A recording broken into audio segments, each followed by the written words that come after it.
Hey everyone, this is William Rochelle, but you can call me Bill. I'm coming to you live with UBU Live, the Cousin Talk uh, edition. So today I'm doing something a little bit different. As opposed to having my daughter's company listed, my brother's company listed, I want to give back to Angela Greer. Angela Greer was on our show last week. She was talking about her 15-month job search and how she was about to lose her home. And the only solace that she had was the fact that she had her dogs. And Scooby, on Monday, she sent me a message, or I sent her a message. She replied that Scooby hurt himself and that he needs surgery and it's costing $5,000. So she's already raised 4,500 of it. I have about 200 cousins and my league out there. So if you guys want to go contribute to the GoFundMe, that would be great. I will add that link into the comment section. But today we're going to start with the cousin talk, and our first guest is our patriarch, or the father of us all, is Poogie, Uncle Poogie, Charles Scott. Hey, forgive me for the picture. My computer decided to update, and I can't use it right now, so I'm on my phone. Hey, it's okay, man. You be you. You come as you are, and we're just happy that you're here. And then we are going to bring onto the stage Lisa Landis Purser. And Lisa, how are you? I'm doing well. You look great. I actually did an announcement yesterday, I think, and I said Purcell, so I'm really sorry. Oh, okay. A lot of times when I go live with my thought of the day, it's unscripted, and that's how I like it. I like it to be authentic and real. So I wasn't looking at your profile, so it's Purser, not Purcell, everyone. Yes. And then we're going to go with the ornery one, the one getting on my nerves in our cousin group chat, and the youngest one. It's Sir CJ Scott. Any smart ass things to say now, CJ? Yeah, with your corny G's, yeah, certainly. Where do you want to start? You're an easy target, but I'm an easy target. I'll be easy on you today. Okay, all right. So the purpose of Cousin Talk is, we have family out there that we don't even know, and we have family that we have known, but we're no longer really connected. So at this point, we don't really know each other, and it's about getting back together and redefining what family is, and then understanding our history. And part of that is, well, I thought CJ would be the last person, but no, it's Tony Landis. Yeah, I couldn't get on. I don't know what's going on with my computer, but yeah, you and me both, Tony. I was having the same issue. I'm actually on my phone, so I got to watch this. Oh my, yeah, Really? yeah. So your computer wouldn't allow you on, or No? It says that I'm in backstage, Billy, and waiting for you to accept me. However, when I was texting you, apparently you didn't get that prompt. So no. I just switched over to the phone just to make sure that I'm on. And I don't want you to be fearful for the fact of me being a delayed or late or no show. I don't want that to occur with you. I want to make sure that you're stable. And, we have you in good standing for this call today. Oh my God, it's starting already. I actually was telling Lisa, like, where the hell is CJ? Is he doing this on purpose? Lisa, I haven't seen you in years. I've spoken with you. Yeah, I know. I can't wait to get in with you, fam. But Lisa, I love you. I miss you. I got to see Yvette. Me too. Down with her, break bread with her. Just beautiful family. And sorry, I know I'm just talking, but I have to just say, it's been a minute. I'm just so glad that you're on today. No, and you know what? That's the purpose of the entire thing. Is all of us are kind of fragmented, and part of it is that we've gone our own separate ways. We've raised our own families, and then me being the youngest, of course, you know, you start to feel a sense of Fiction. That's a lot of fiction right now. Wait a minute. Hold on. Right. I think there's an ongoing theme here on this call tonight. I know. I just want to make sure the audience truly understands that you're old as petrified wood. So I just want to make sure that we have, come a on. good baseline. We have a good baseline before we get started today. Come on. Right. Why are you coming for me so hard? I don't get it. My suggestion is that Tony and CJ email yourselves the link that I sent in just now to see if that helps you get on through your computers. Maybe it will. But I'm so excited to be with you guys. Really. And I'm so excited to kind of have this conversation. So let's kick it off with Uncle Pooji. You know, before we kick it off with Uncle Pooji, I want to tell Uncle Pooji that I believe next week on Cousin Talk Live, we're going to have Shauna, who is Aunt Nancy's granddaughter. And that's exciting for me because a lot of us, because we all were in Springfield, that's how we kind of met, or me and CJ in LA. Aunt Nancy was Aunt Emma's and Uncle Buzz's sister. Bill, you're breaking up. You're breaking. Am I breaking up for everybody? No, you're fine. You were You're fine here. Okay. For me, yeah. So that's Aunt Nancy's cousin. I mean, sorry, Aunt Nancy's granddaughter is going to be there.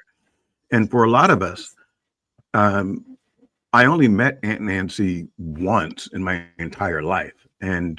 But I heard my grandmother loved her so much. So it's going to be exciting to see what Shauna has to share and to understand that part of our family. Uncle Pooji, kind of tell us, you know, Uncle Buzz, Aunt Emma, my mom, you, Joyce, growing up, how was that? That could be a loaded question. No, just tell the was truth. it? I mean, yeah. No, I got you. Just chill for a minute. We were, in some ways, we were like brothers and sisters.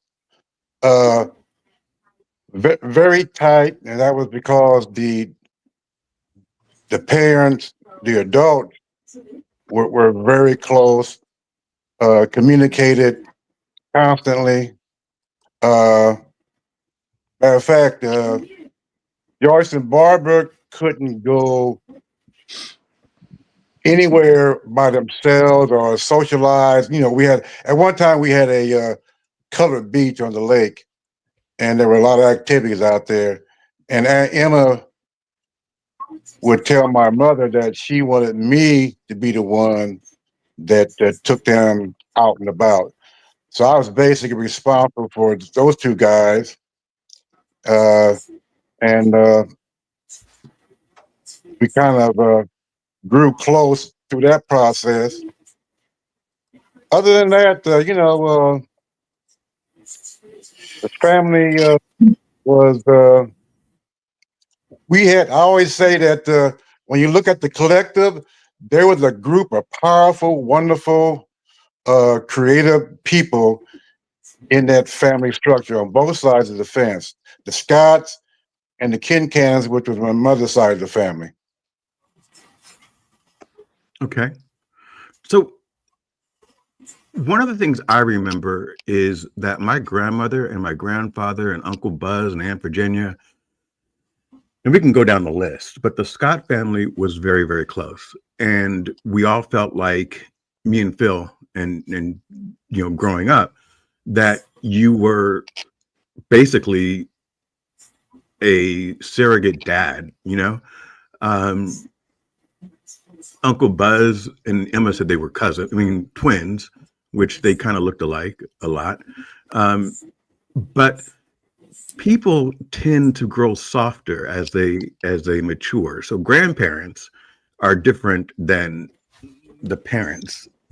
So what was your experience being the son of Uncle Buzz and Aunt Emma? Well, I was the son of my father, Bill Scott. A couple of things about Dad. Number one, my dad was he was a great athlete. He was the epitome mix of Michael Jordan and Jackie Robinson back in the day. Okay, very, very competitive. However, what was so surprising about all that is when it came to teaching us the sport, how to play the game, wherever that game may be, he taught us the basics, the fundamentals, and sometimes he took us through, practicing how to catch and how to bat and whatnot. But he never forced us to do anything we didn't want to do. Okay. He was a perfectionist, and actually being the oldest child, the oldest boy, he put a lot of responsibility on me in regards to looking after my brothers and sisters, and when he was away, kind of being the man of the house. Right. There were times where I shirked. I didn't want that kind of responsibility. I wanted to be a kid and do what I want to do. But you were the oldest, right? Yeah, I was the oldest. Right. The other thing that I watched the first 3 podcasts, and people make comments about certain people and whatnot. And one of the things that was said about me was that he's highly opinionated. And You are highly opinionated, but that's part of who you are. Well, actually, what it is for me is that I have no problem telling the truth and being honest. It works for me. Okay, that's the only thing I can do too. So being honest with this question about my dad, the other aspect of our relationship was that my dad had a sharp tongue. Oh well, so did your aunt. Well, I didn't live with my aunt. I lived with my father. Right. And my father tended from time to time to be abusive to some words he would use when he dealt with me. So consequently, given all the responsibility I had, I kind of didn't like to be on my dad a lot. My brother Chris, they were. I kind of we had some issues. Right. Okay. You're kind of breaking up a little bit. Is that just me, Lisa, or is he breaking up for you? Yeah, he's breaking up. Okay. So what I heard was that your father could also be very verbally intimidating, very verbally abusive. And it's interesting because I've been told that about my grandmother as well. Emma had a very sharp tongue, and you didn't want to mess with her. You also talked about the colored beach or lake. Kind of talk about that too, because you come from a different generation. And what do you think about what's going on today? Okay, well, we had can you hear me good now? Yes. Mm-hmm. Okay. So there was a colored beach because there was segregation. So back in the day, back in the 30s and 40s, black folks were not allowed to go to the main beach, which was bigger. However, we cherished the fact that we had our own beach, we had our own area. On the holidays, people from East St. Louis and all over would come, and it was a gathering place for teen elders. I first learned how to swim at the lake. My brother.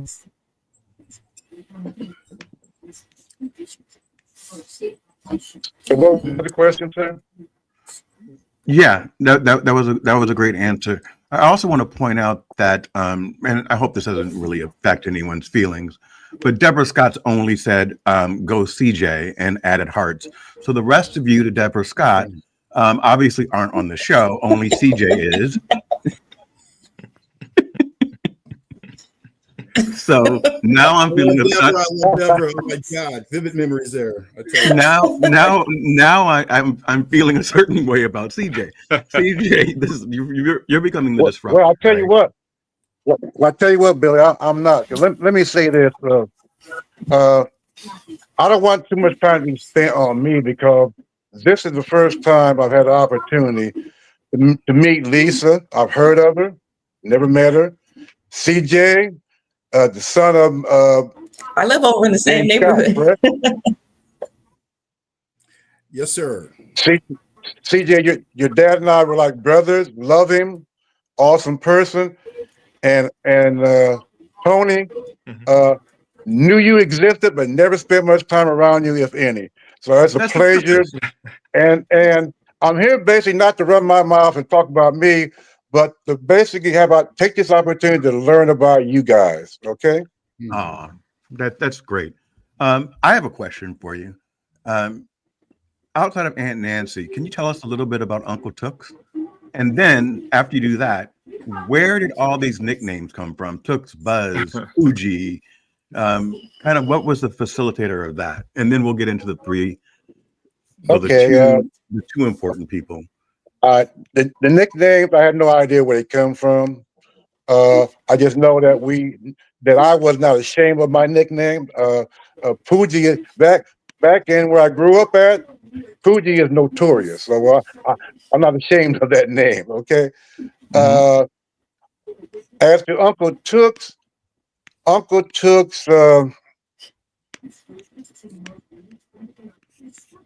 for some in the family, he became a black sheep because of what happened with his marriage to Aunt Sarah and the impact it had on those 5 kids who we all love dearly.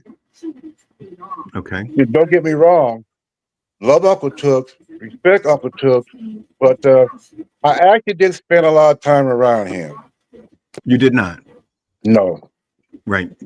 I don't think Aunt Nancy lived in Detroit, and I met her, and I don't think I've ever seen Tooks. Never met him. I don't know if you have any information to share with me, but I've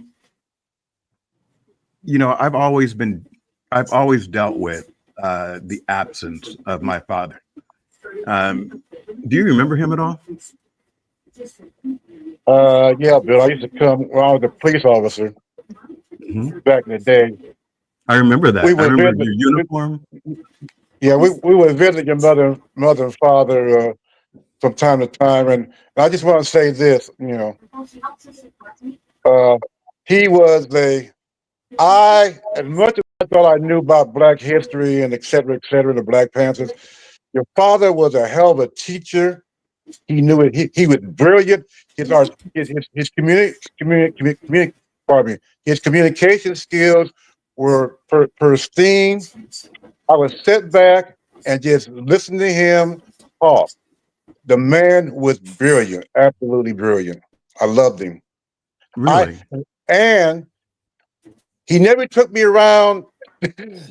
One thing with church, he never took me around the neighborhood I were at the house and the bars. I did not know about his other life outside of being a dad and being a husband. I did not know. Okay. All right. That's fair. And thank you, because I've never heard those things. My mom's always said that he was extremely smart, but as a child, I remember the abuse, and then the drug abuse, and then all of the negativity that was associated with it. So it was very hard. And like you, being the oldest, I was forced to take on the man of the house role at a very early age, which it is what it is. A lot of us had to do that.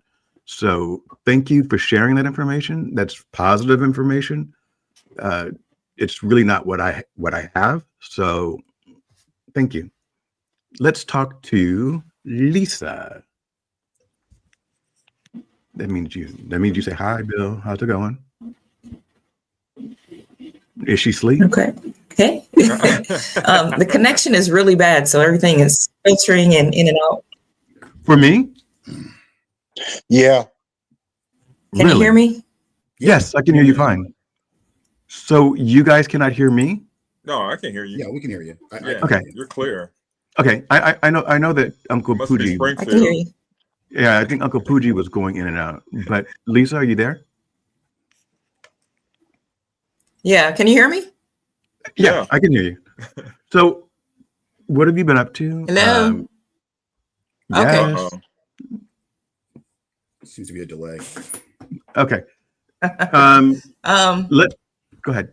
Tell us about you, your experience. Can you hear me still?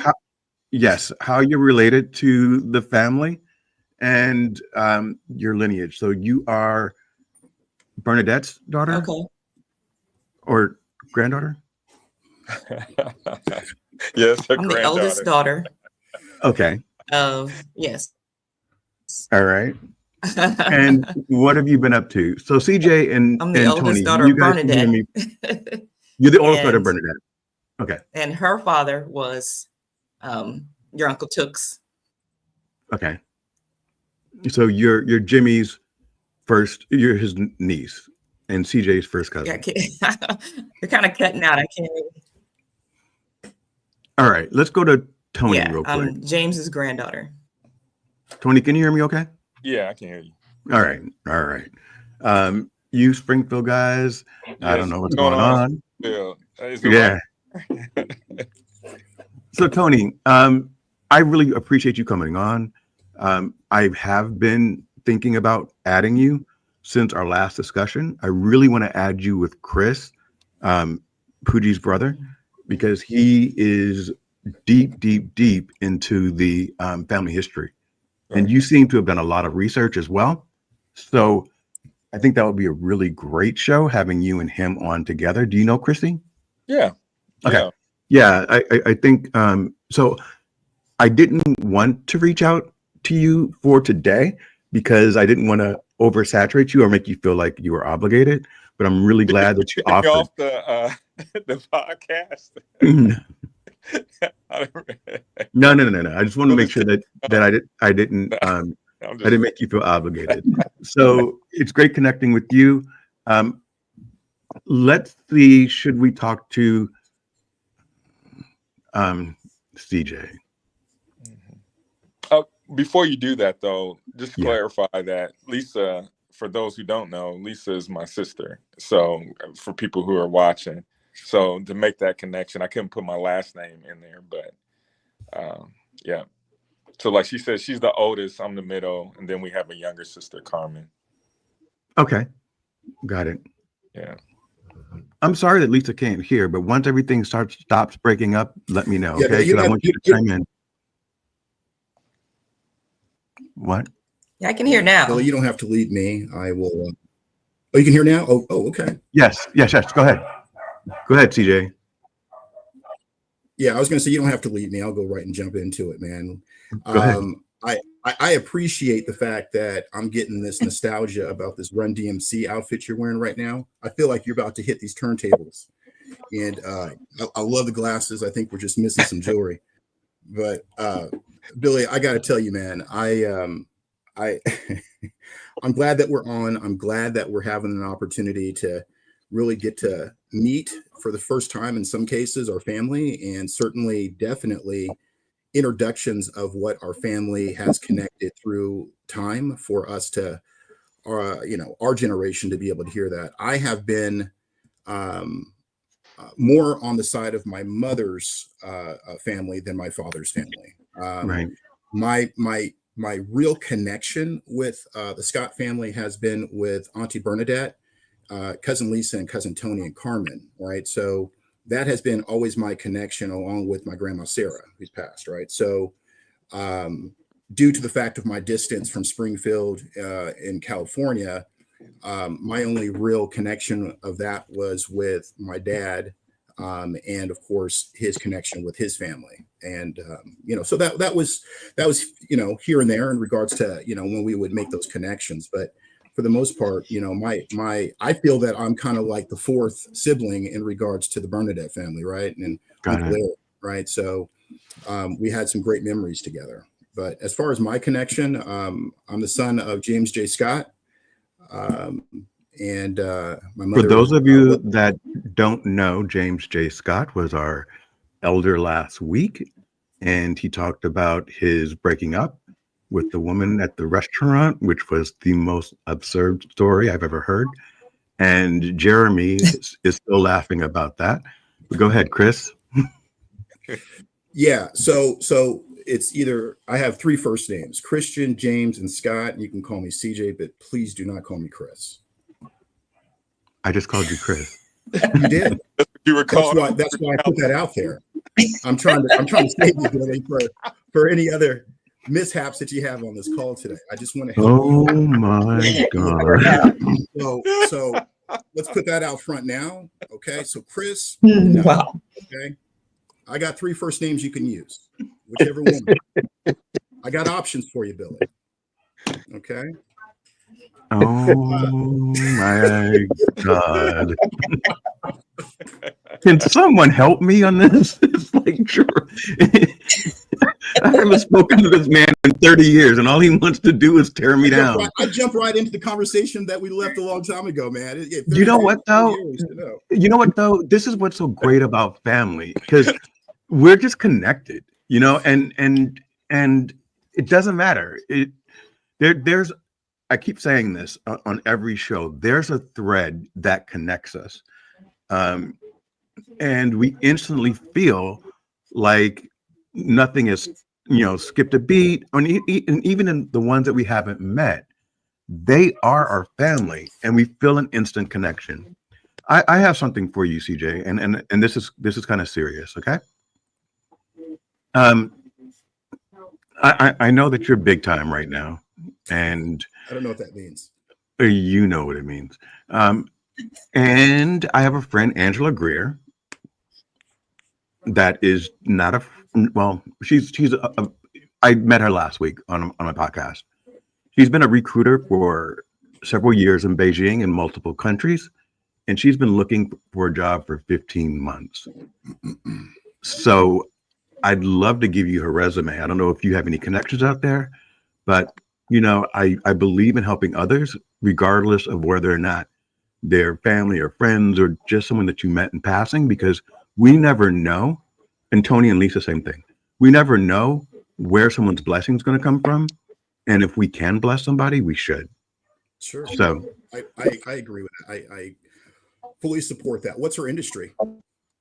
Well, Angela, if you're listening, you can put your industry in the comments, but she's been a technical recruiter and a creative recruiter. She's worked in Beijing. She's worked in Canada, some other countries. I mean, I'm not looking at her resume, and really that's not the purpose of this call, but I mean, or this talk. You plugged it, so I thought I'd kind of no. I get it, and I did go down that road. You're a catalyst. I was just trying to, get us to the end of it. I get it. Yeah, I'm more than happy to receive the resume and maybe even talk offline so that we can, get some more time back in the family. But I'm more than willing to review and see what we can do. Okay. And she says, I promise not to call you Chris. Chris now. Huh? That's a great first start. There, see? I was saying the same thing, CJ. Where's Pooji at? First of all, let's, I think Pooji's connection is really, really bad between him and Lisa. And I think I think it's this Atari server that you're working on. I think it's the platform that is joystick and not keyboard. Look at your technology for how we interface with you. Well, cousin Pooji and I are in the same area. Okay. We live in the same apartment complex area. So that could be it. I think it's just this area. It's pretty bad.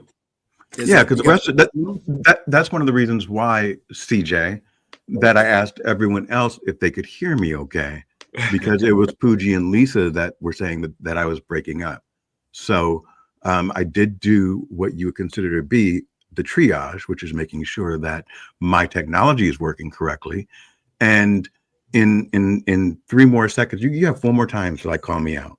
All right, I'm counting. Is that right? I'm counting. You got 4 more times, and then you and I are boxing. When are you going to be 4 more? Yeah. Use them wisely, my friend. Use them wisely. When you back to Florida because I would love to have you take me to dinner because I ain't working. So I was actually in Atlanta, but I will. Who cares about you being in Atlanta? I said, when are you coming back to Florida? Yeah, so Florida, Atlanta has nothing to do with this.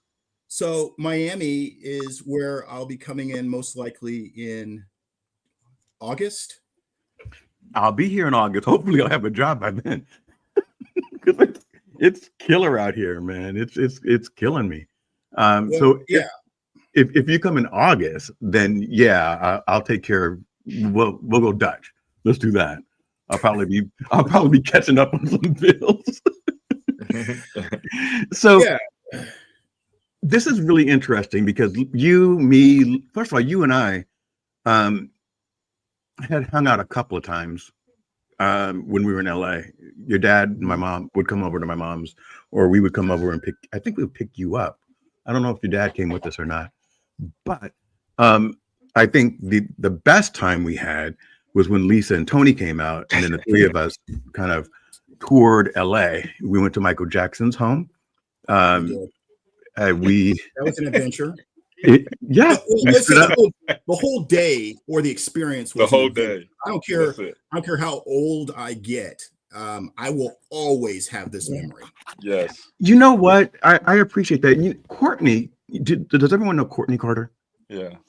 So no. Courtney told me that she came out to visit me one time in Los Angeles for a week, and she said that was the best time that she ever had, and she still remembers it. And I'm like, really? And it was interesting because Courtney was driving me nuts because she stayed for a week, but I still had to work. And I would get home from work and she would pop up and say, I didn't fly all the way out here to sleep all day. Let's get going. And so we would hit the club and do all these things. So what made it so memorable for you? Well, there's many facets to the story, right? Some I've repressed, some that I have...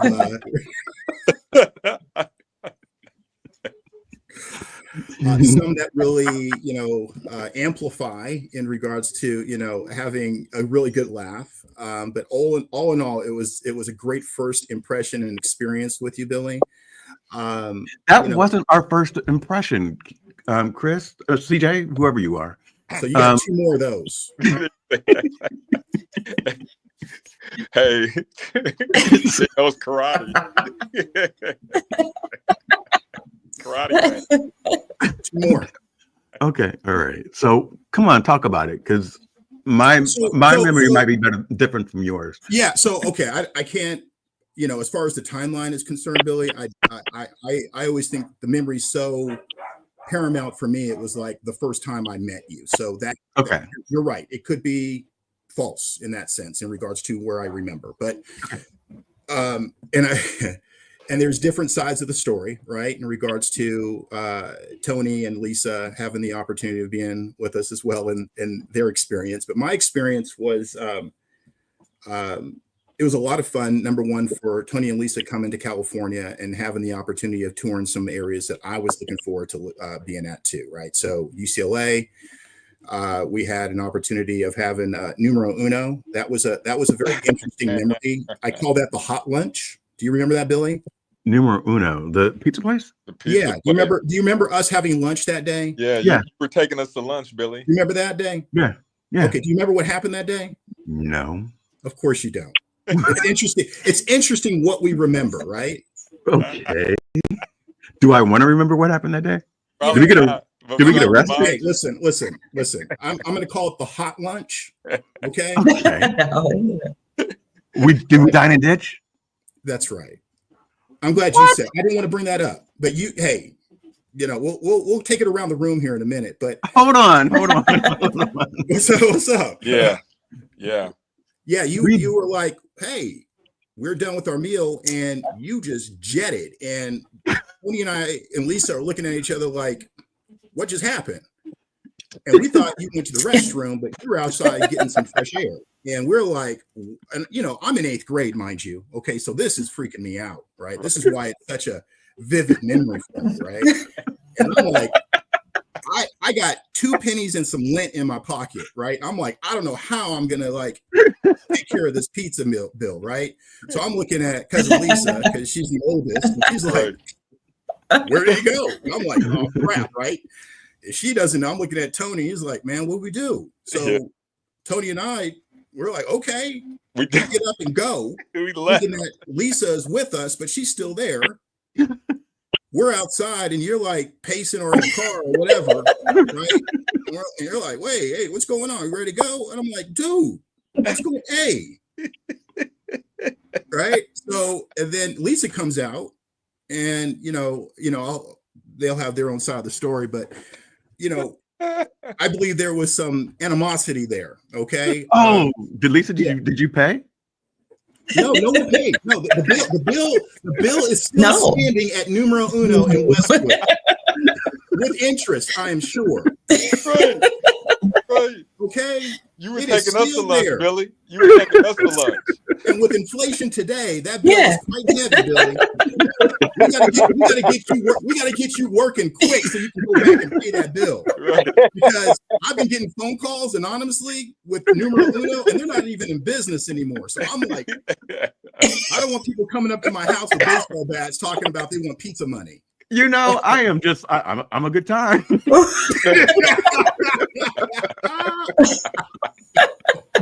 I mean, to say the least, I mean, right. I would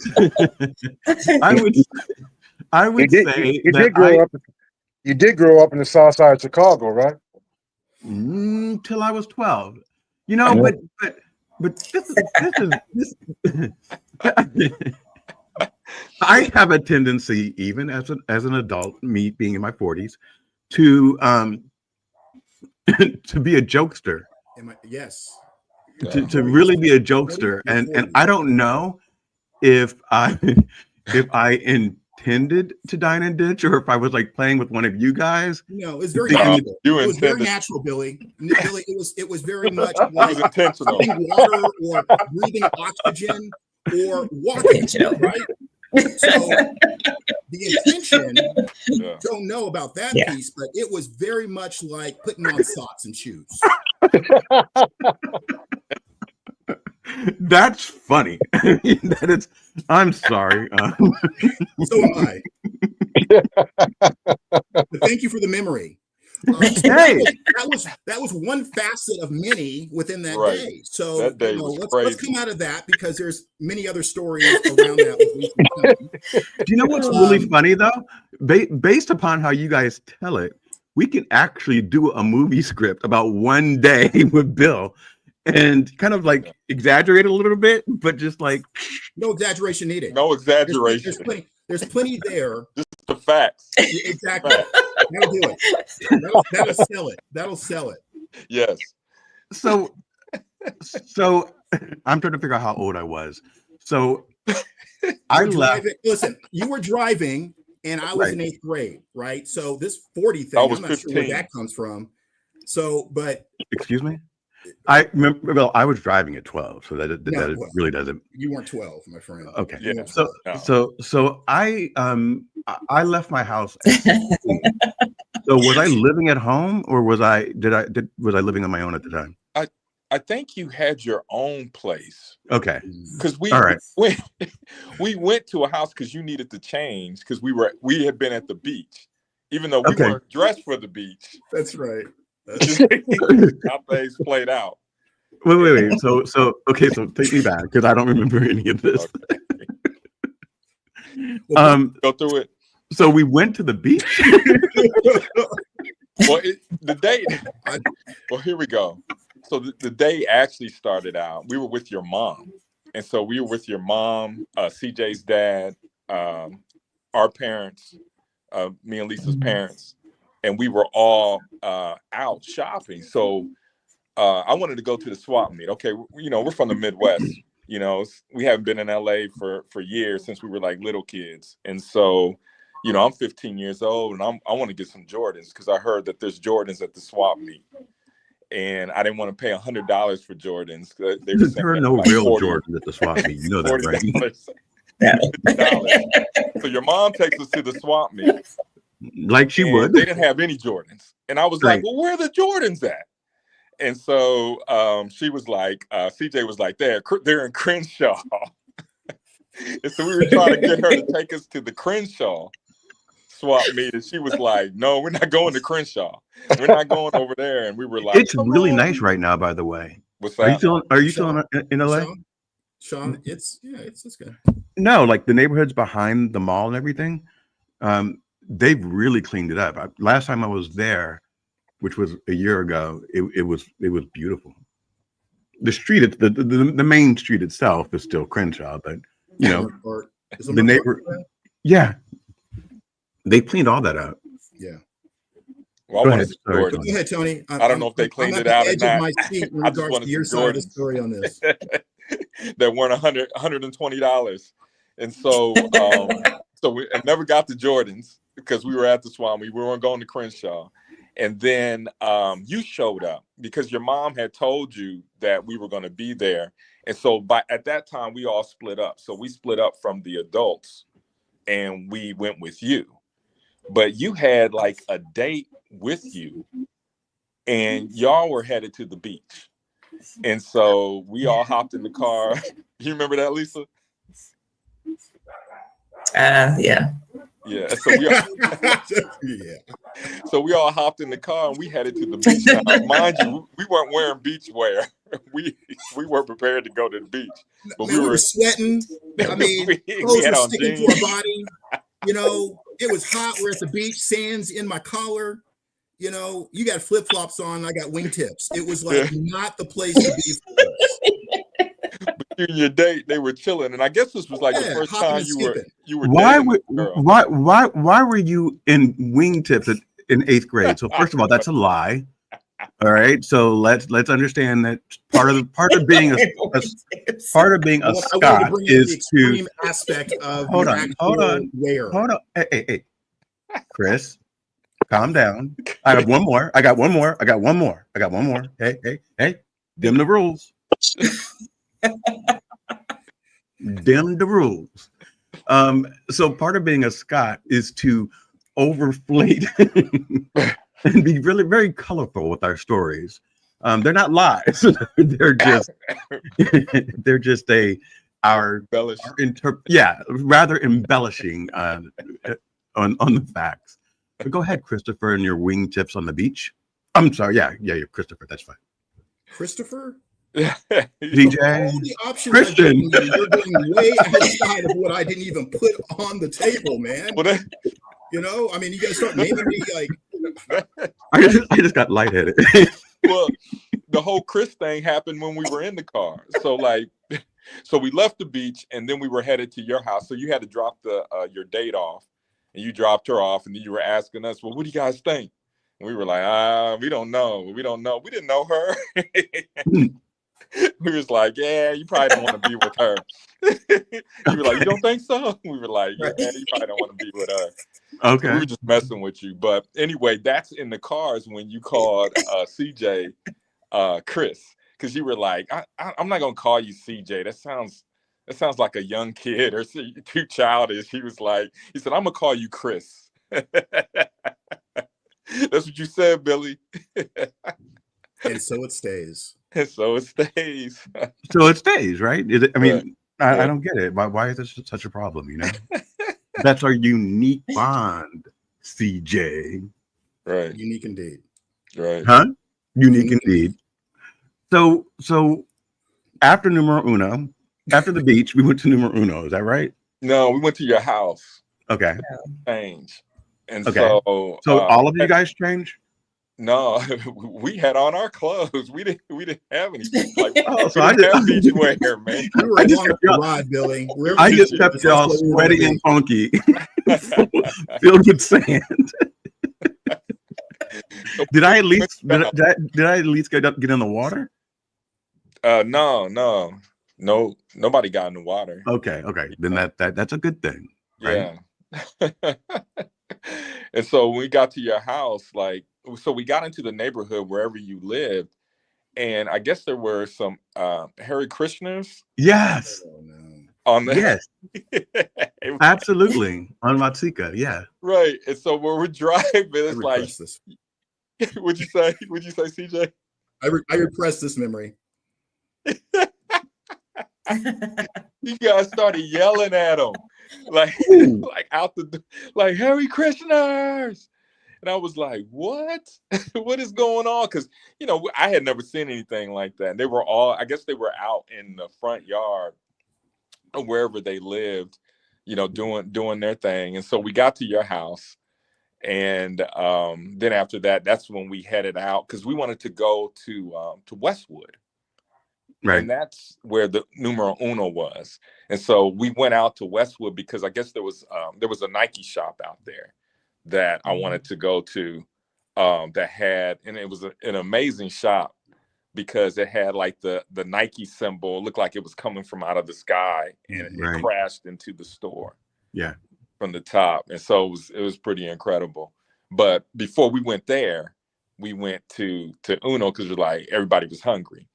And that's when the dine and dash happened. And I'll hand it over to Lisa. And then after that, we can get to Michael Jackson. Okay. So first of all, it's questionable whether or not the dine and dash really happened because the Scots tend to exaggerate. But go ahead, Lisa. Tell your side of how horrible of a human being I am. Nonfiction. Well, first of all, it did happen. And they're right. I was the last person in the restaurant and I wasn't sure what to do. So since everybody was gone, I decided to casually walk out because I didn't want to have attention drawn to me. So I got out, but I know that I was highly pissed about the situation. Did you say anything to me at the moment? Did I know? I probably said a few words. Yeah. I can't recall exactly, but yeah. Okay. I'm pretty sure. Did I respond with kindness or it was all fun for you? Yeah, it was cavalier. You're very cavalier. Yeah. Yeah. Wait till dinner, guys.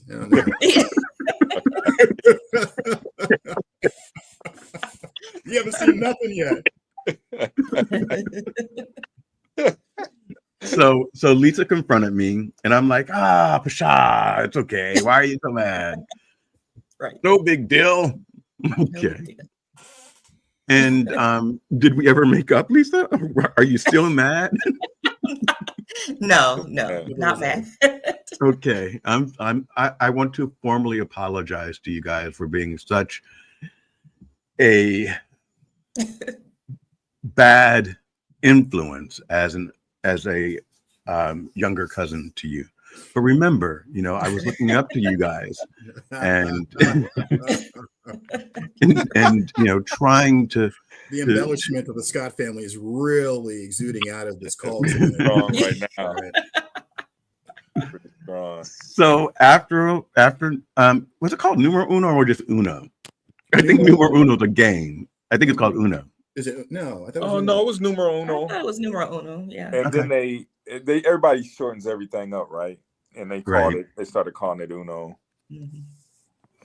So then, Lisa, what else? What other damage have I done to you? Trauma.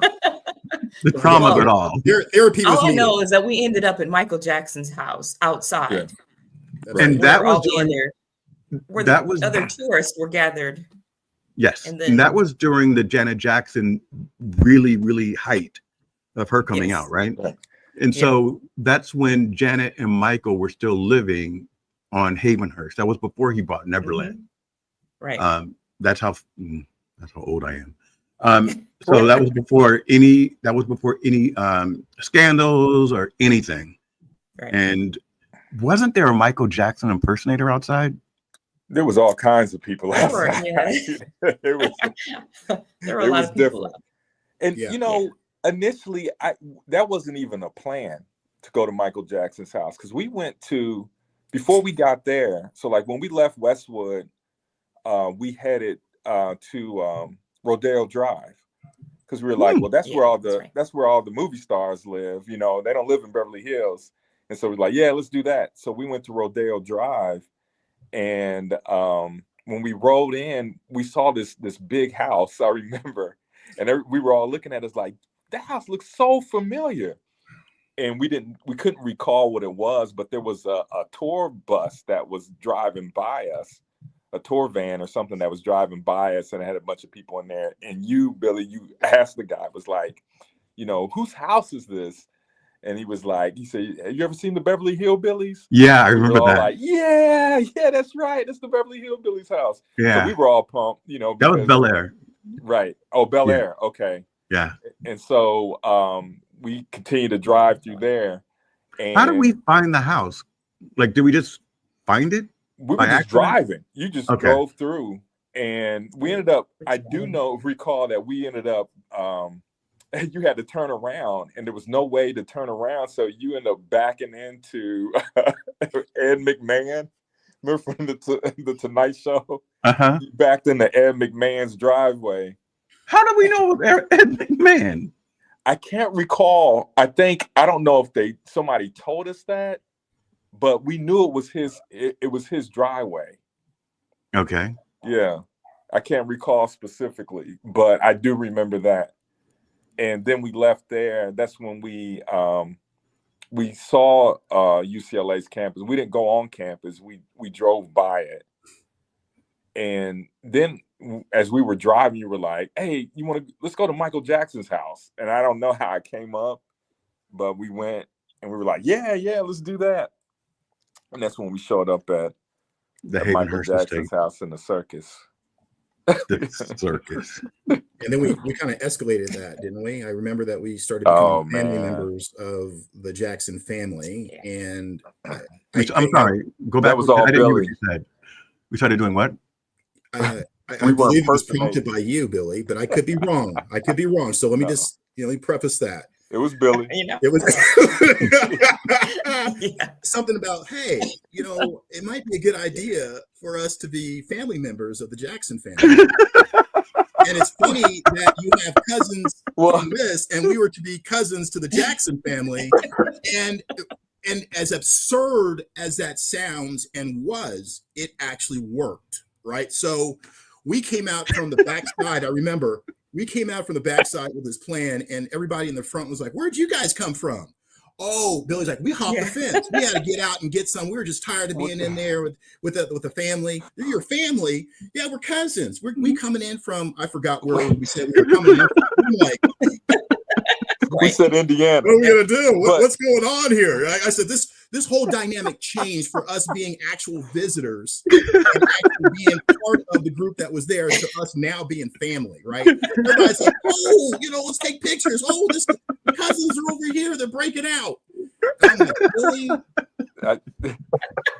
I don't know about Like, that. what That is may be a going little- I was that may be a little concerned about wide, the next TJ. stage of the actual day, right? So it just kept going like this for me. So you bring back the context. So we get out the car. I'm so fucking hilarious. We get out the car and we go up to the house. And this is before we started to pretend like we were his cousins, which was all your plan, Billy. And I'll tell you why. So when we got out the car, there was like some little girl that was there that was waiting because earlier Michael Jackson had pulled up. Yeah. And they stopped the car because he saw the little girl's belt or something that was shiny. Yep. And he asked her for it and she gave him the belt and he said that he's going to come back out. And that's why we were staying around as well, because we're like, well, Michael Jackson may come back out, and so the little girl was there and everybody was like giving her all this attention and was around her. And even like the security guards that were there. I remember they came out. Yeah. I also remember all the cars in the house were black. Mm-hmm. Do you guys remember that? Yeah. It was like a row of black sedans. Every single car was black. Yeah. And so and so there was this woman. And so I don't know if you were trying to get your Mac game on, Billy, or what, but there was this woman that had this picture of Michael Jackson that she wanted it. She was trying to get it signed. And that's when you were like, you came over to us and was like, "Hey, we're gonna mess with this woman." and say that, we're Michael Jackson's cousins, and you came up with the story, and we Oh, just yeah. we just went along with it, and It just escalated from there, man. Yeah, It just turned into something it was different.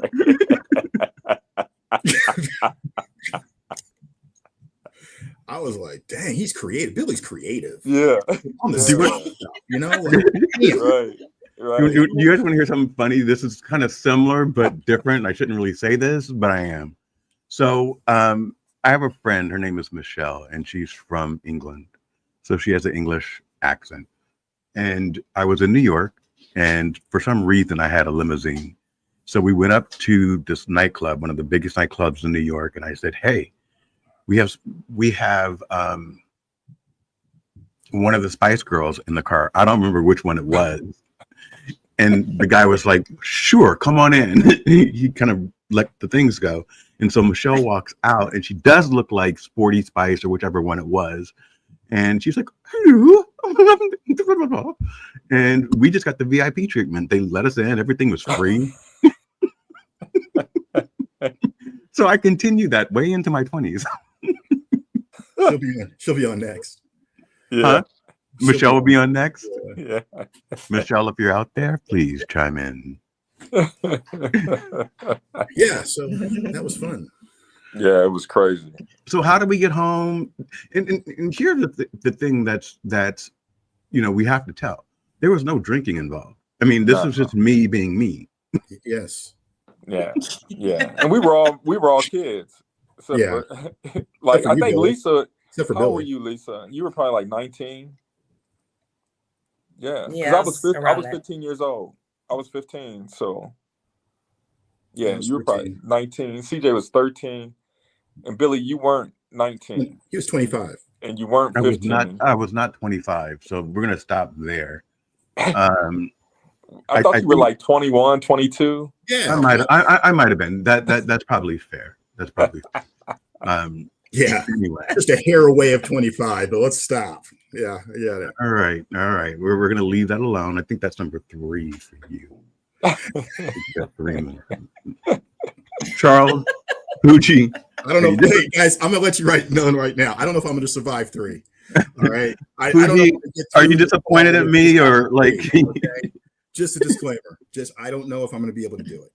So, this sounds like a great story. I don't know why you guys seem so traumatized by it.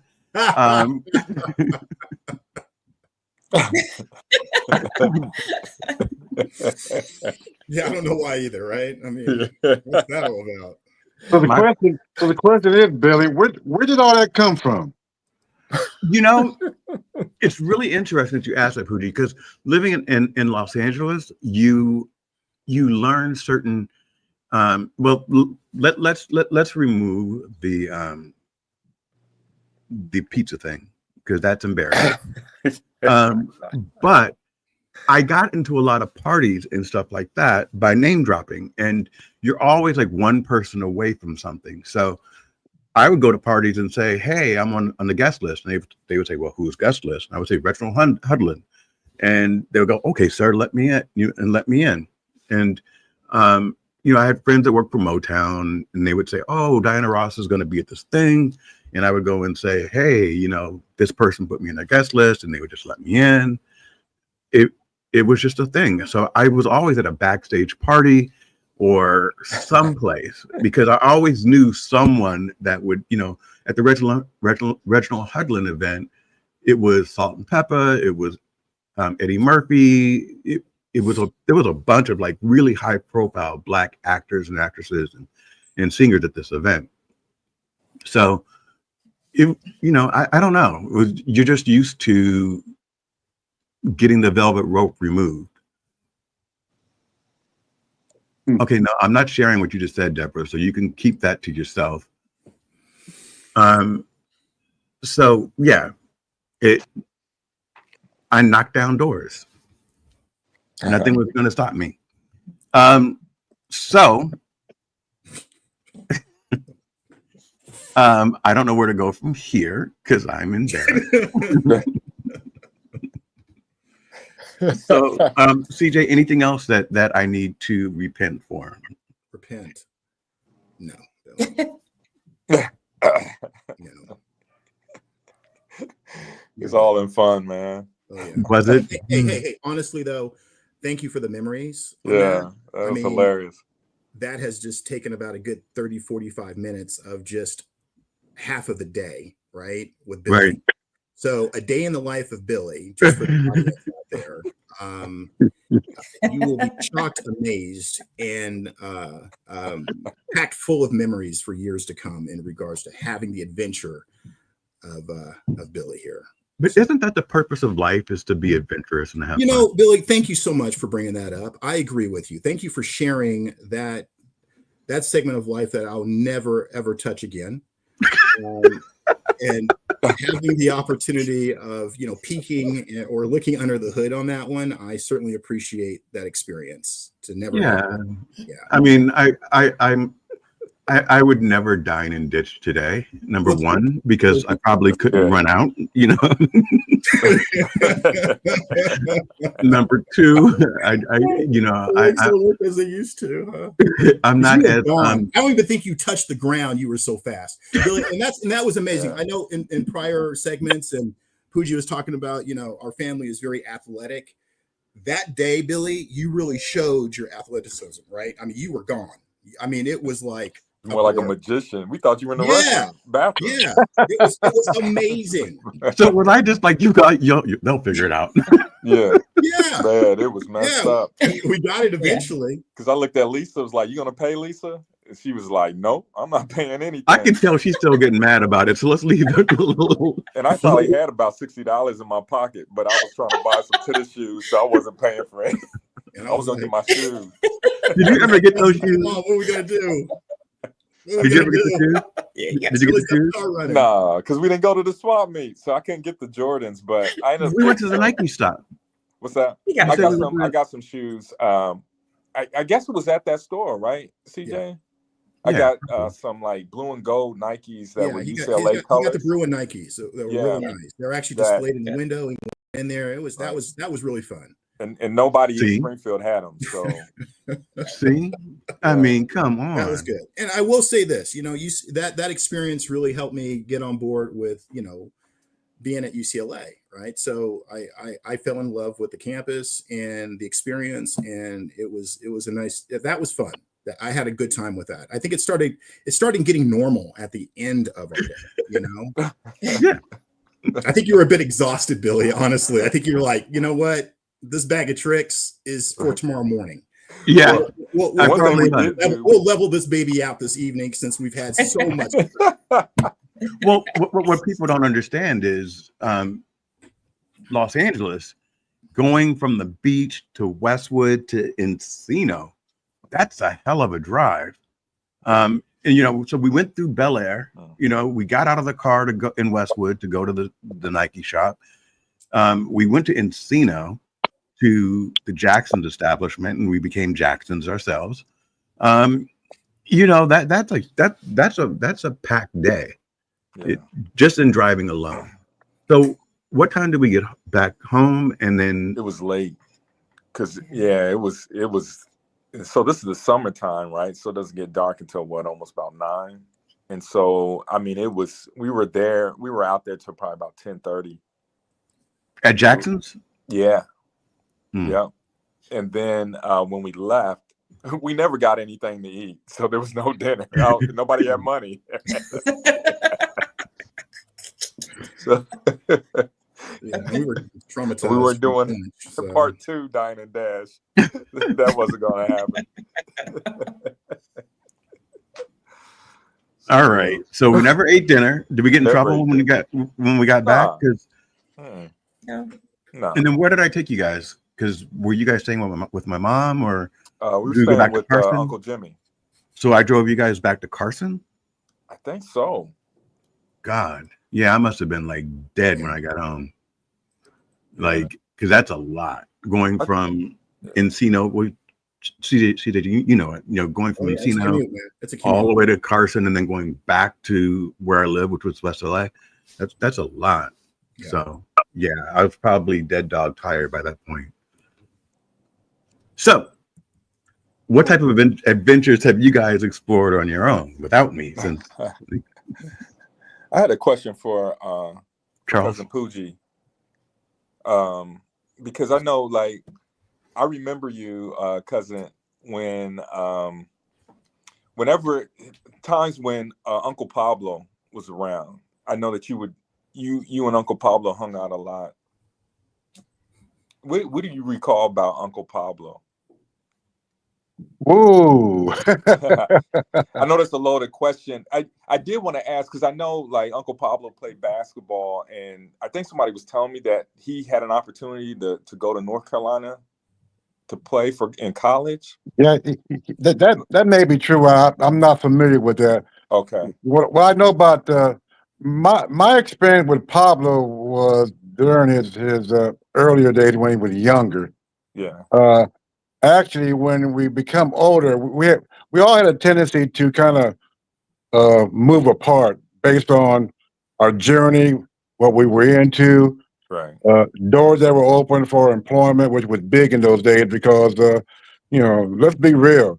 When I graduated in 1962 from high school, and I sat down with all my guys I grew up with, and we sat there and pondered what's next? What are we going to do?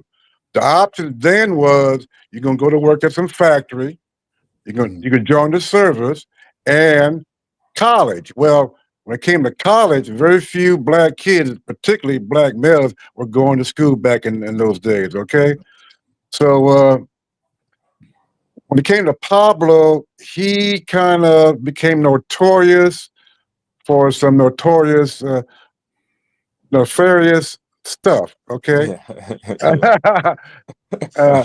Yeah. I've heard through folks. I've heard rumors and heard stories. And the truth about the matter is, what because of our age difference, we really didn't run together. We really didn't hang together. I spent time with all my cousins at a particular point in life. When you look at that stair step picture of all the cousins, Mhm. you know I'm at the top, right? And there's my brother and there's Jimmy. That's basically how it flowed in regards to how we interacted with each other and whatnot. Okay. Uh, I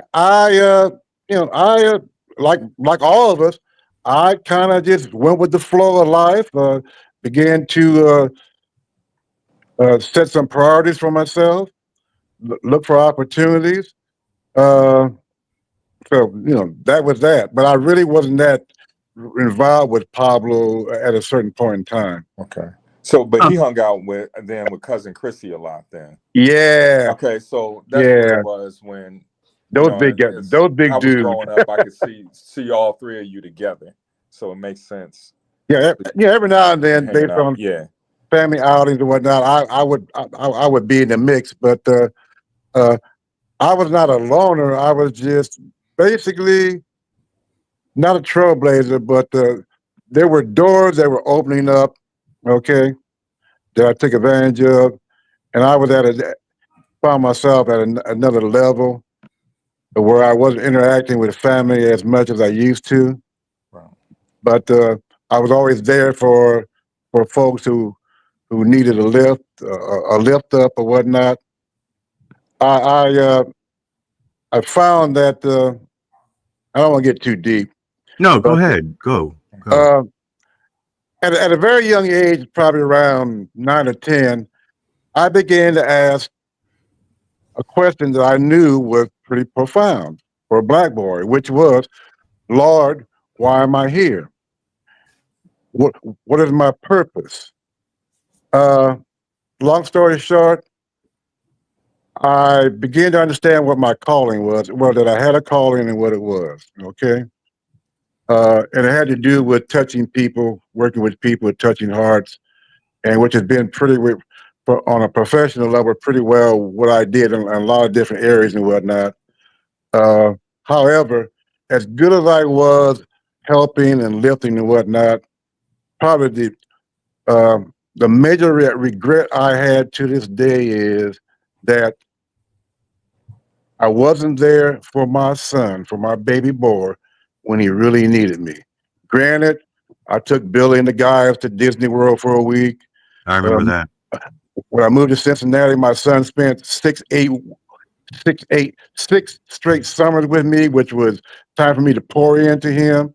Uh, I actually came back home, moved back to Springfield because I received a call from his mother in regards to what was going on with him.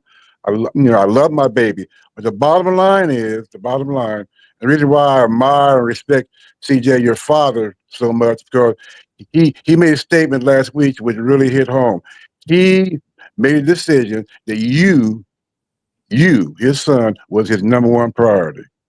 I dropped the ball when it came to my baby boy. I was not there when he needed me. I was in and out. I was not consistent. But I was not there when he needed me. And I grapple with that monster every week. It's a regret. It's a regret that I talk about when I'm mentoring people, when I'm doing training and whatnot. I talk about regrets, how to avoid those regrets. Some you cannot avoid. That's life. But just to be straight with you guys, my marriage went down. Something terrible happened that decimated my marriage. My family was gone. I looked up. I was blindsided. I didn't realize my son was going to be moving to Chicago. At that time, I was still a police officer, and then I moved to a state job. But the lesson is to follow your heart. Be careful who you listen to, who's in your ear. There were influences. I was influenced by other people. I won't name any names, but I made some fucked up decisions, made some mistakes that I regret, and I just simply continue to ask the Lord to allow my son to forgive me because I do love him. He is my life. Truth of the matter is, y'all, there's a reason why he's my only child. I have no other children. That was intentional. I couldn't do it to him. That pretty well determined who, I've been married. I'm into my third marriage. Okay. And my decisions about who I married was predicated on whether or not they had any children. My second wife did, but she was going on to college by the time I came to the picture. But tough decisions. So CJ, I'm listening to you, and like all you guys, you're absolutely special and brilliant. But CJ, I've heard about you. My first time, and I'm listening to you, and yeah, dude, you got the poison pill. You're a Scott. Okay, all right. I'm going to stop you for 1 second. Okay, we need to stop with all this CJ love. All right, there are 3 other people on this. You need to facilitate and be quiet for a minute. Okay, can you do that? Wisdom. Now, so let me just spend some time with CJ. I'll end this, okay? Because I can get. Because I have some questions for you in regards to your time with my father and any. Sure, go ahead, sir. Any stories that you have in regards to having some experiences and memories with Jim Scott. My stories with my dad have been primarily around how he grew up to some degree. A lot of military aspects is one of the reasons why I went into the military. Yeah. My dad's biggest thing for me was that really still resonates with me today is that you have to be better than the last generation. And I tell my kids that every day, right? So whatever my dad did, I had to be better, right? And it wasn't a pursuit because he told me to. It was a pursuit because it was just a natural progression for me. Yeah. That I felt that was always there for me to pursue and be better, right? So not to brag about it, but definitely to take advantage of what we have as Scots. That's innate in us to be able to persevere through, Jim Crow's, whatever it is, whatever strife or challenges that life has given us. We always seem to always be able to come and rise above that. And I have made it a life choice to always be able to identify that, strategize with that, and really pursue it. So I'm always, and this is very special for me because again, I was really raised by my mom, right? I mean, Dad definitely came through in regards to coming out from Nebraska, leaving his occupation back there, and coming to California and pursuing a new job or career. That had to be scary for him at that age, and having a young son to also take responsibility for in regards to what his pursuit was for making that transition. But all in all, I have leaned very heavy on my mother's side, right, and to a detriment. So in regards to not knowing my Scott side of the family, which is just as rich in regards to the history, the love, the connections. And that's something that even at my age, I'm still pursuing, right? And Right. and my story isn't unique in regards to my relationship with my father. So, but it gives this, Billy, thank you, by the way, gives me an outlet, this and other things, to be able to connect with the Scott family or family within our tree, to be able to ask these questions where I was not able to, nor going to with my current parent. So this gives me an opportunity to persevere, to be able to look at, the challenges that are currently in relationship, to be able to really reach out to family and get something that I never really had. And I take full responsibility for that at a certain degree, right? Because there's always times I could reach out and be there. And so I take full responsibility in the sense of my delay. But as of today and moving forward, I really look forward to getting those stories, getting things that I have not been able to be privy to from a story perspective, from a family perspective, is very important to me. So, my mom has passed. So, these things are extremely of treasure for me. And I look forward to just, I just love the forum and will continue to be an avid listener, Billy. So, but Pooji, what kind of stories in particular that you can remember hanging out with my dad, Okay. Okay. yeah, I'm just really curious about that. Okay. I'm not going to come with I'm not going to use the context of a story. I'm going to deal with the truth and the experience. Okay. I appreciate that. Of us growing up. A couple things. Number one, Scott men, regardless of the bravado and the intensity and et cetera, the way we projected and the way we dealt with people and what people thought they knew about us, we had great hearts. We had wonderful hearts. We loved our people, and we showed it. Okay, and we had healthy dose of high self esteem, which some people mistook for being cocky or arrogant. Granted, arrogance does run in the veins. Okay, that's true there. So one thing that I remember about your dad was very loving, very honest, and open to feedback, conversation, asking particular questions for particular reason. And when he got locked in on a project or a mission or something he wanted to do, he would do everything he needed to do to pull the resources together to do it. And he was very consistent. Last week he shared some other things about his love life and whatnot. And the truth about the matter is, I tell people when people try to say that me and my brother used to chase women and we were run about. But the truth about the matter is, we didn't have to chase anybody; they chased us. We knew who we were, and we were very selective. One point in time, my brother and I lived together, and we had a rule: don't nobody shows up at our house, rings the doorbell unless we know they're coming. We did not have women running in and out of the house.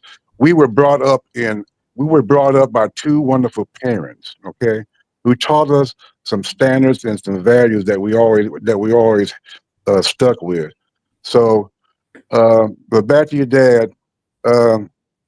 He had wonderful leadership qualities. He was not loud.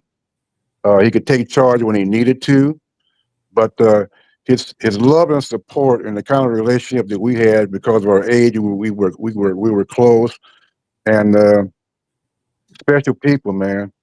Just special people, and that Scott, that that stock that when I talk about being a Scott, I'm not talking. It's not a gender thing. It's not a male thing. It's male and female. Strong, strong personalities. Very trustworthy. Human. Make mistakes. Would admit it. Okay. Wouldn't deny it. Uh, yeah, sometimes can stretch the truth or whatnot and tell some stories, but come on now, you know, you know, you know, it's no fun getting together and having a family reunion, whatnot. If you can't share some stories and whatnot and laugh, right? But yeah, that's pretty well. I see your dad to this day, Well, thank you, Pooja. I appreciate that. and I'm very very proud to be his cousin. Very very proud. Right on. You know, I want to first recognize something, that as a family, when our elders tell us to shut up and step back, we do it, right? So Foodie told me, shut up, let me talk. And, we're going to make sure that that happens. The other thing I want to tell you, Pooji, is that when you know better, you do better. And your son loves you. And me and my mom have a tumultuous relationship. I think CJ might have some, things. Yeah, we all do. But it's because we do, as he just said, each generation we get a little bit better. So one of the things that helped me was realizing that my mom was 28 years old, widowed with 2 kids. Yeah. After going through a very abusive relationship with a heroin addict. So, it's easy to think, she made mistakes. But when you look at it and you say, where was I at 20 years old? Well, I was taking my cousins around dining and ditching at numero uno, so give them some grace for what they had. Absolutely. I guess a couple podcasts up the road, there were some comments made about Philip and why he was the way he was, and I'm sitting there saying, well, you know, do you realize what those guys went through?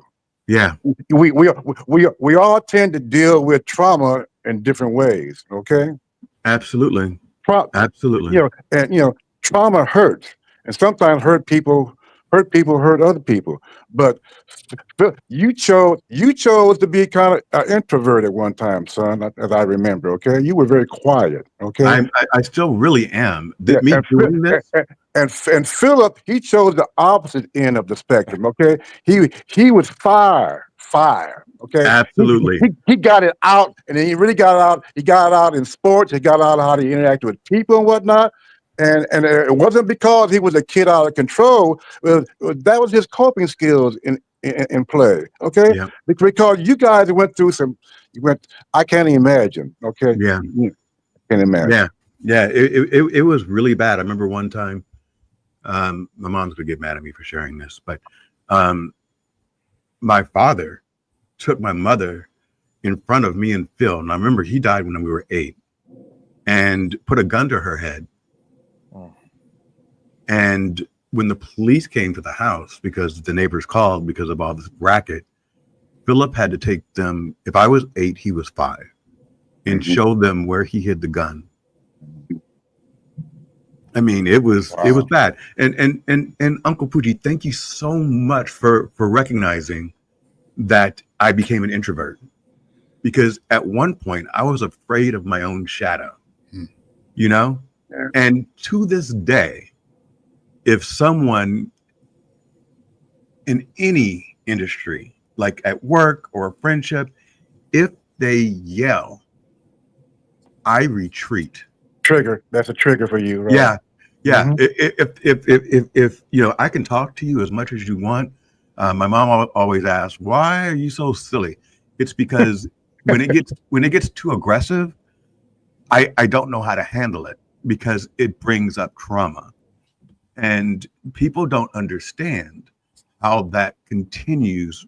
You can have all sorts of therapy, but it stays with you. And you have to understand what your triggers are. So I thank you for acknowledging the introvert part.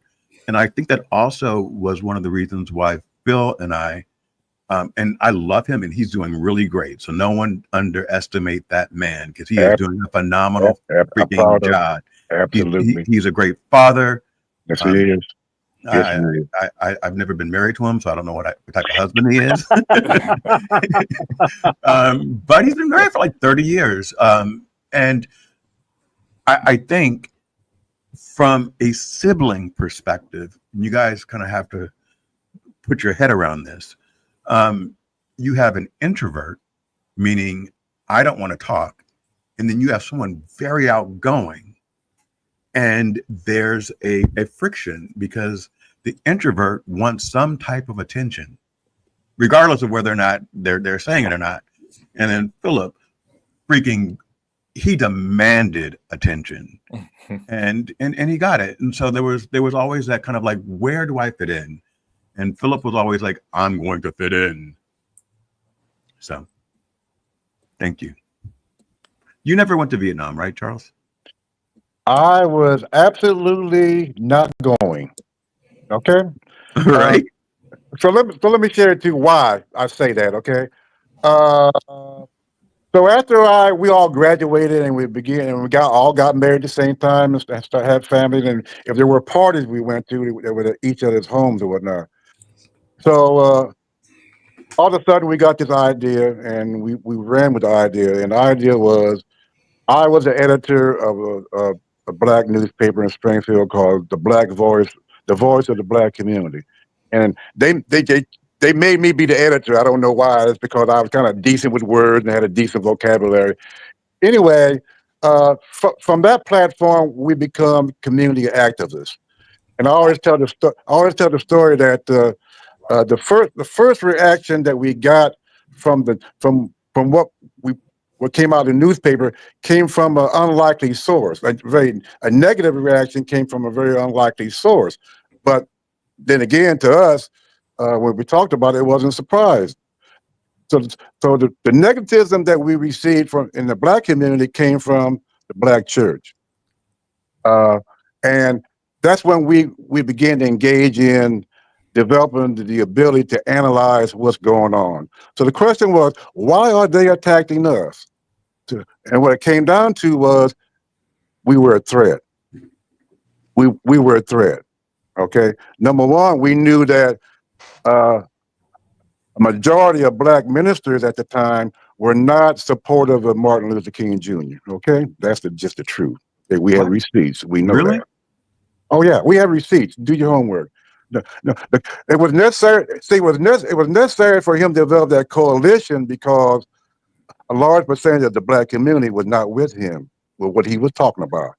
See, the thing about genocide, and that's what it was, genocide and white supremacy is fear runs rampant.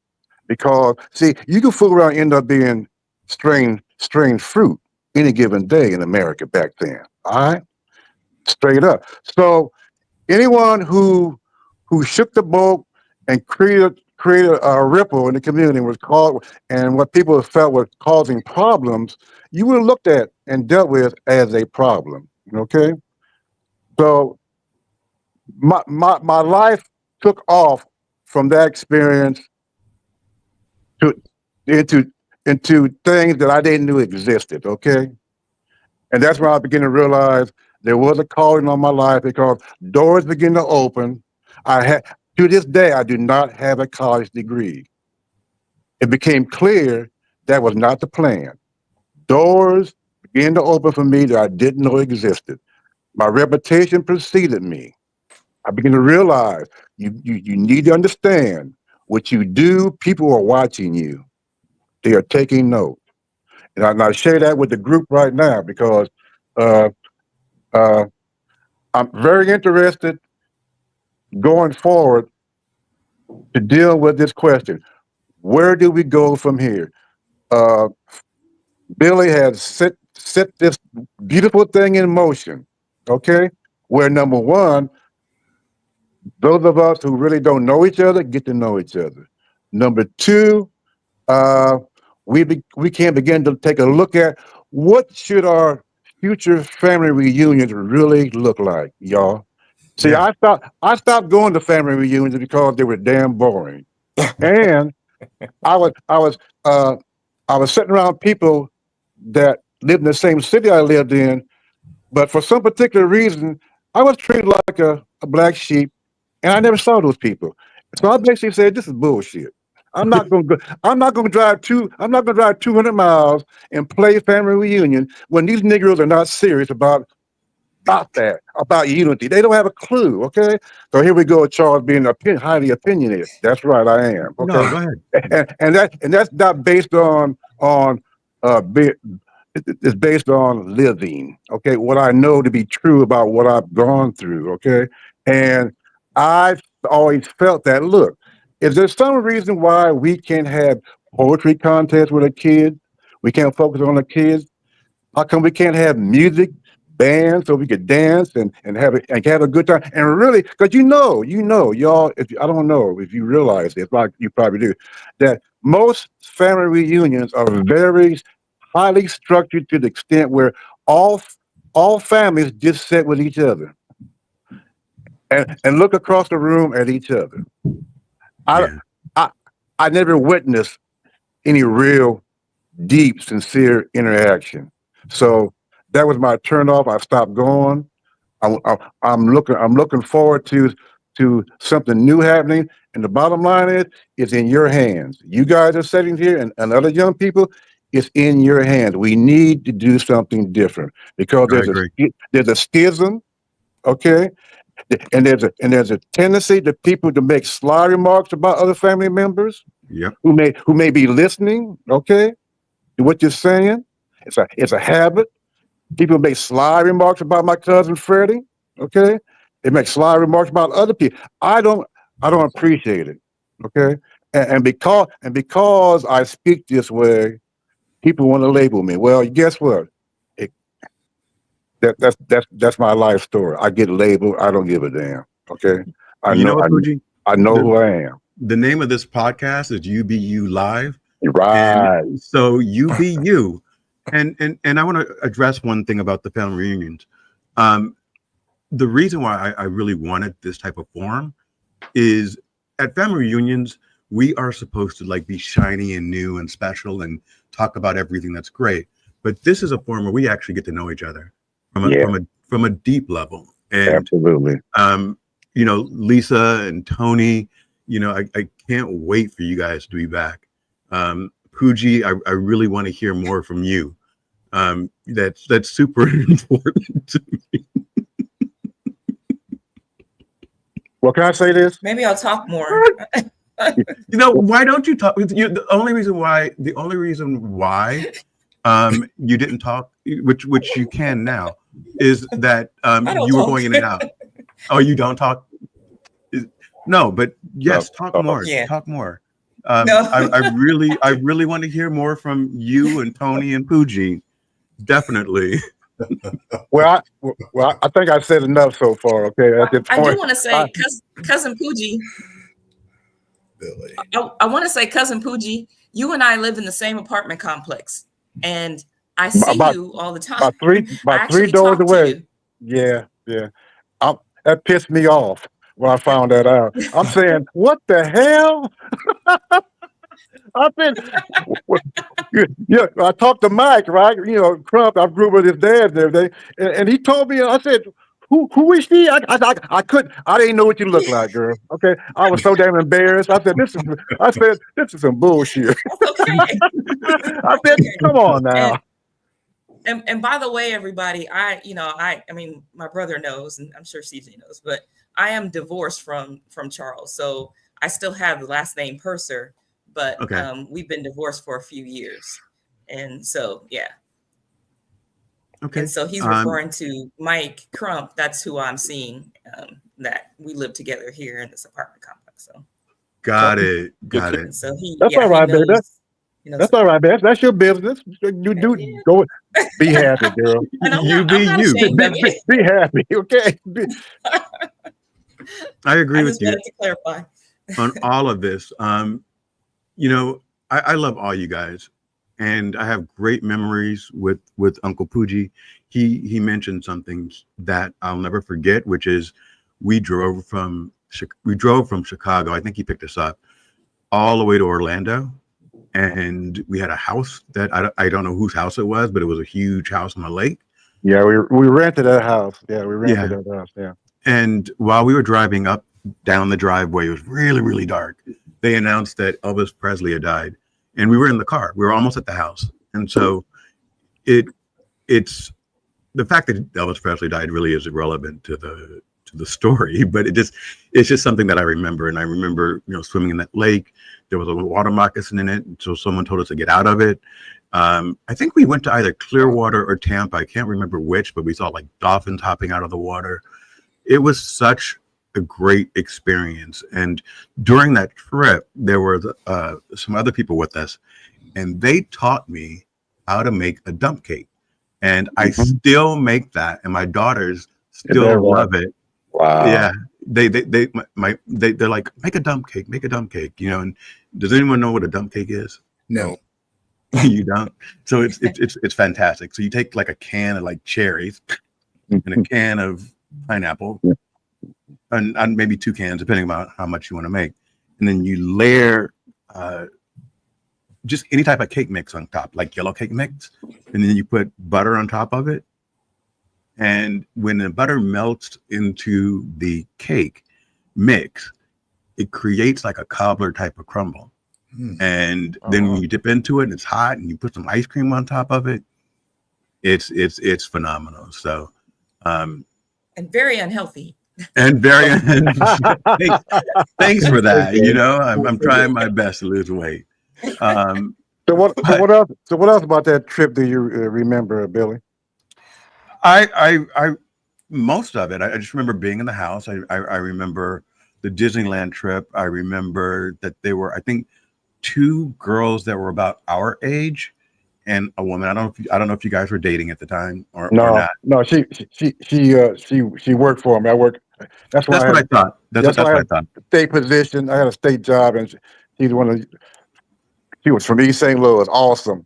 Yeah. Awesome young lady, and he wanted to come along, and I'm like, At that time, I was dating my second wife, Beverly, and I said, well, okay. Anyway, everything was on the up and up because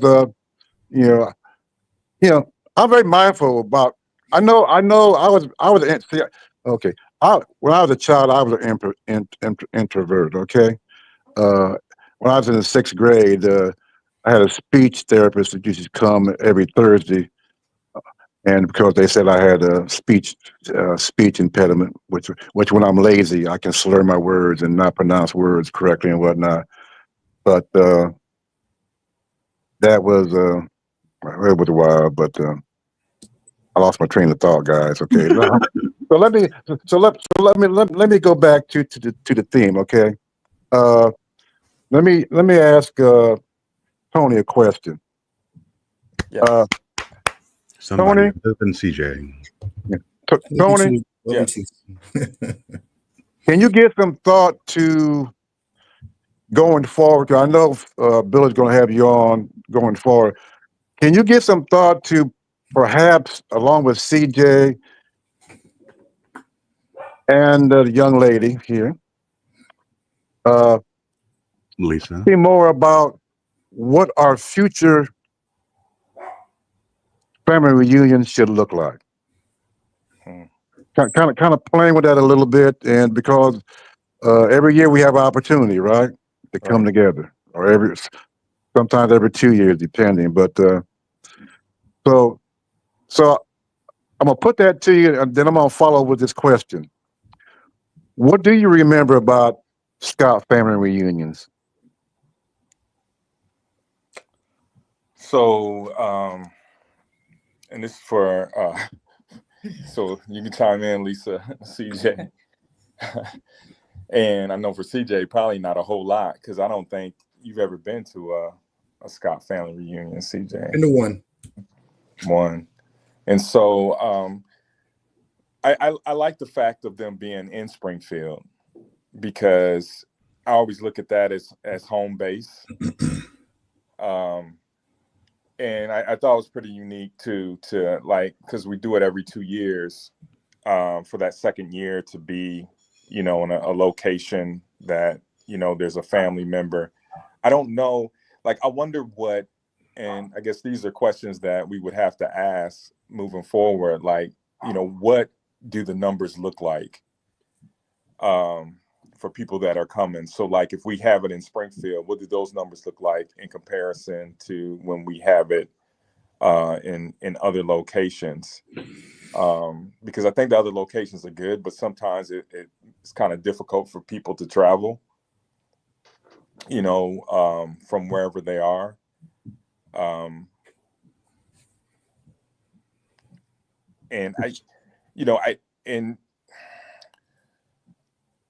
I think there needs to be more opportunity to talk about family history. And that's kind of the historian in me. I know, like, from the last ones that I've been to, we didn't really have any conversations about that.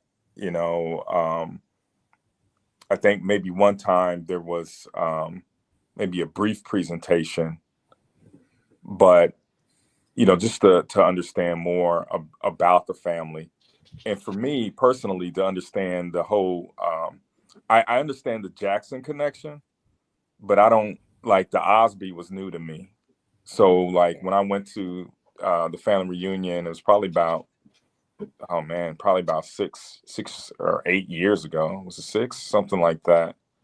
And it was the JOS. And I think we were on the call before, or on this before, and somebody had mentioned that, I think it might have been Debbie, that used to just be kind of the Scots. And then it started to expand. And so, and I think, I'm not really 100% sure who's running it now. I know that Billy Jackson has been, heavily involved. So yeah, I mean, I don't know. I guess I would need some time to kind of think through it a little bit. But, just my contribution there would be if we could do more just around the history and making the connection, so, everyone understands how we are truly related to each other. So, can I chime in, Uncle Pooji, for a second? No, it's what? All right. So, for me, and I'm a little bit different. I'm adventurous, and getting to Springfield is not an easy task. You have to fly into someplace, then you have to take a little commuter plane to get to Springfield, and it's exactly the same price as it would be for us to go to Cancun, or for us to take a cruise to a destination. And with 200 of us, depending on how many people go in, we can literally set it up so that we have private rooms, and that we have, private event halls at these all-inclusives that we could set up.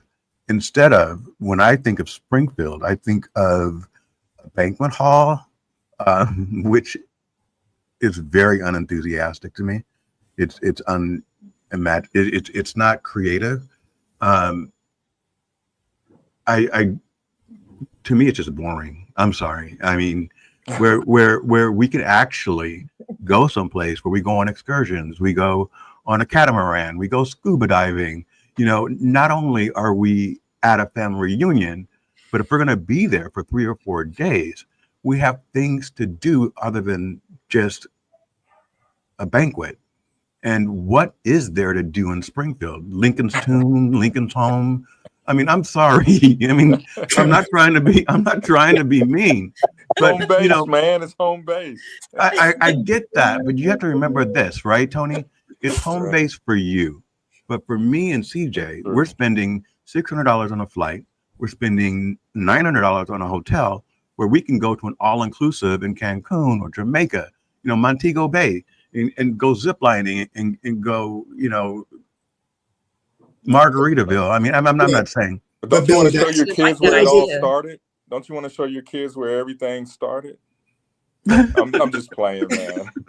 No, I'm good. I like the Cancun. I'm good with so that. I'm really trying to feel that. The story itself can live on in regards to not actually have to be in the location. Exactly. But I'm all about that shell hole from that last conversation that people were fishing and hunting from, Billy. I mean, that's probably the destination that all of us should go look at when we go to Bro, it's all cemented over. It's not there anymore. No, man, it's a neighborhood. Yeah, it's a neighborhood. It's an old folks. Sorry, not old folks. Memorial. It's a retirement community now. Oh, is it? Okay. Yeah, my mom lives in it. Well, there goes Springfield. But for me, it's really about being present, right? So exactly. Right. So I've been to one, and honestly, aesthetically, I hear what you're saying, Billy, and that is very appealing for me to have or to initiate myself and family to be there. But to Tony's piece is more substance, right? And the one that I went to, and I probably shouldn't even base it off or even have any kind of time to speak on my only experience in a film in the Scott family reunion is that I left there still not knowing, right? I left there still wanting, right? And to Tony's point, it would be great to understand not only the family tree, but how we currently contribute to that family tree. Who are we? Right. From an organization of our family that we are on this tree to be able to connect with the very people that are there, right? I mean, there was a lot of, granted, if you're an introvert, it's very hard for you to connect with family that you've never met before. Right. If you're an extrovert, I don't know anything about that. I'm an introvert. So, it's easy for you to connect very much with family, right? That you've never met before, and utilize that time as a mixer, right? Right. But hold on for a second, CJ, just 1 second. Yeah.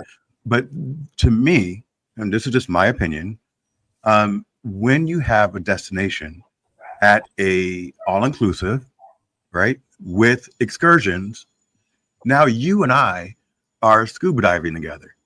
You and I are catamaraning together. And each person can do what's right for them. The kids can spend the entire time by the pool. And then after we do all of that, we come together as a family. We've made a connection because we've done this whole thing together. We've been out on the ocean together. And then we have a private room where we enjoy our all-inclusive dinner. We have a slideshow in that all-inclusive dinner, right?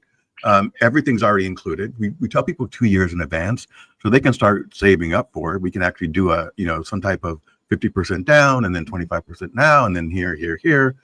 And everyone comes away with knowing someone as opposed to a freaking banquet where you're going in and you're just at the Holiday Inn, like who the hell wants to do that? Billy, I get it. I think each one of those has its merits, right? I think what I'm trying to get to is that we need to have that combination. I mean, Pooji's asking us a very direct question around, our vision and certainly, what has transpired prior in regards to family reunions and where we sit today in our age and our association with the family of how we're looking forward for this to be something new and a value and a substance. I think, honestly, Billy, you're absolutely right. I would love to go to a Cancun, right? I mean, that would be fantastic in regards to the excursions and or how it's developed or organized.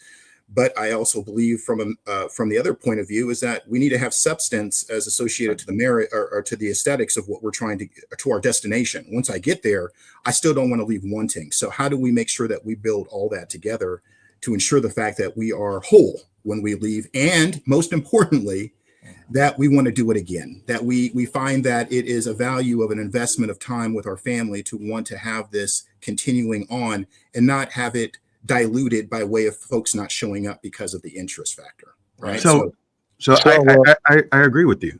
And yes. I'm sorry, go ahead, sir. I agree with you, CJ. And to me, what we would do is we would do a combination of things, right? Yeah. So we would have our generation, we would have the elders, and then we would have the younger generation all contribute to what would make this a really comprehensive family reunion. And we would build things around each community so that the elders have something to do. They might not want to go out on a boat. And then the children have something to do. And then at the end of each day, we actually talk about one part of our legacy. So if it's a 3 or 4 day trip, day one, who are we? Because we haven't defined that yet. And then day two, what happened in the 70s, what happened in the 80s, what happened in the 90s, and where are we headed? And by the time we end, a complete overview of the impact of the Jackson, Scott, and I don't know the other Osby legacy. Osby legacy. Yeah, still. And so I think that you can include that. I'm not opposed to Springfield. Don't get me wrong. I don't know how we get that impression at all, Billy. It doesn't have to be Springfield. No. I do think that that's a good idea, Billy. I mean, I think that's a good idea. I mean, I think that no matter where we go, I think it involves intentional planning for those specific things. Yes. The destination, I think that's something that could possibly get more people together, because you're almost in, you're in one space now. Yeah. In Springfield, people that live in Springfield will, go off to their homes or whatever else. You may not see, the different cousins. And speaking from an introverted point of view, I am that person. So, there are a lot of cousins that I know that are here in Springfield that I don't really know very well. And if I see them, I may say hi. They may not know who I am. Right. But, being in that destination area, you almost are kind of forced to interact with people that you don't know. And I think that's a good thing. And being an introvert, when you have I'm going to keep saying excursion, where you're together with your cousins, right. You're doing something, so you don't have to think about something to talk about. You're actually, playing volleyball together, whatever it is, it's all right there. So, I mean, that's just my 2 cents. Okay. I would be happy to organize it. Can I add to this a little bit now? Yes, sir. So now the conversation has begun, and I'm looking at some very capable people right now. So let me add something else to this equation. Okay. What is it? Number one, everybody cannot afford Cancun. Okay, as much as this is a great idea. Okay. So, what are the options? So, what I'm envisioning down the road is, can we begin to talk about providing the real support that many of our family needs? For instance, can we begin to talk about not creating a credit union, but creating a fund, a fund that everyone pours a certain amount into based on income and whatnot, so we can help. Number one, for instance, I'm looking at doing something different, beyond meet and greet. Can we, for instance, talk about how can we financially support our children who may want to go to school or may want to do certain things that's going to cost some money? Okay, how can we, if there's 200-300 people in the family, how can we leverage our economic power to significantly, on an ongoing basis, impact the lives of the folks that we say we love? I love that idea. Yeah, we can definitely, I think as a part of that, create like a scholarship. But it goes back to, I think everything that's being said is excellent.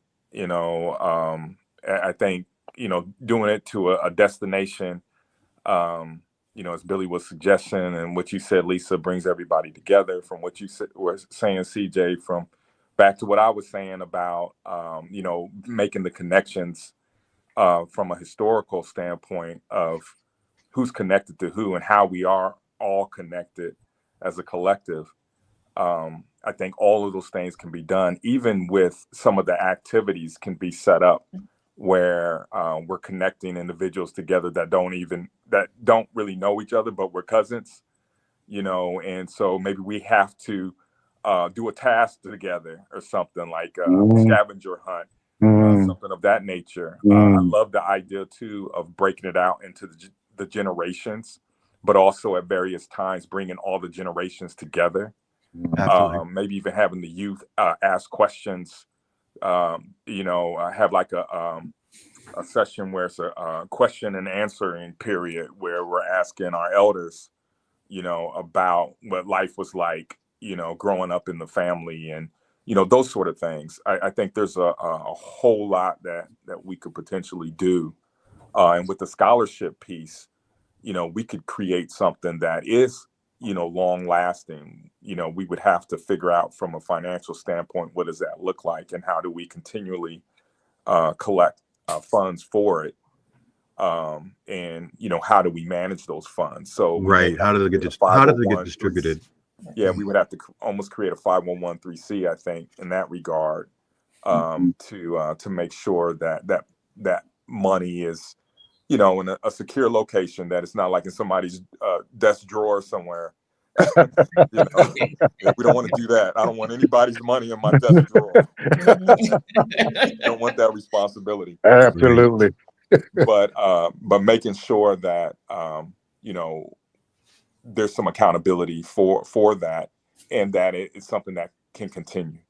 And I think passing down the generational wealth, not just I'm sorry for cutting you off, Tony, but I think we have a tendency to only think about what's going on in our immediate family.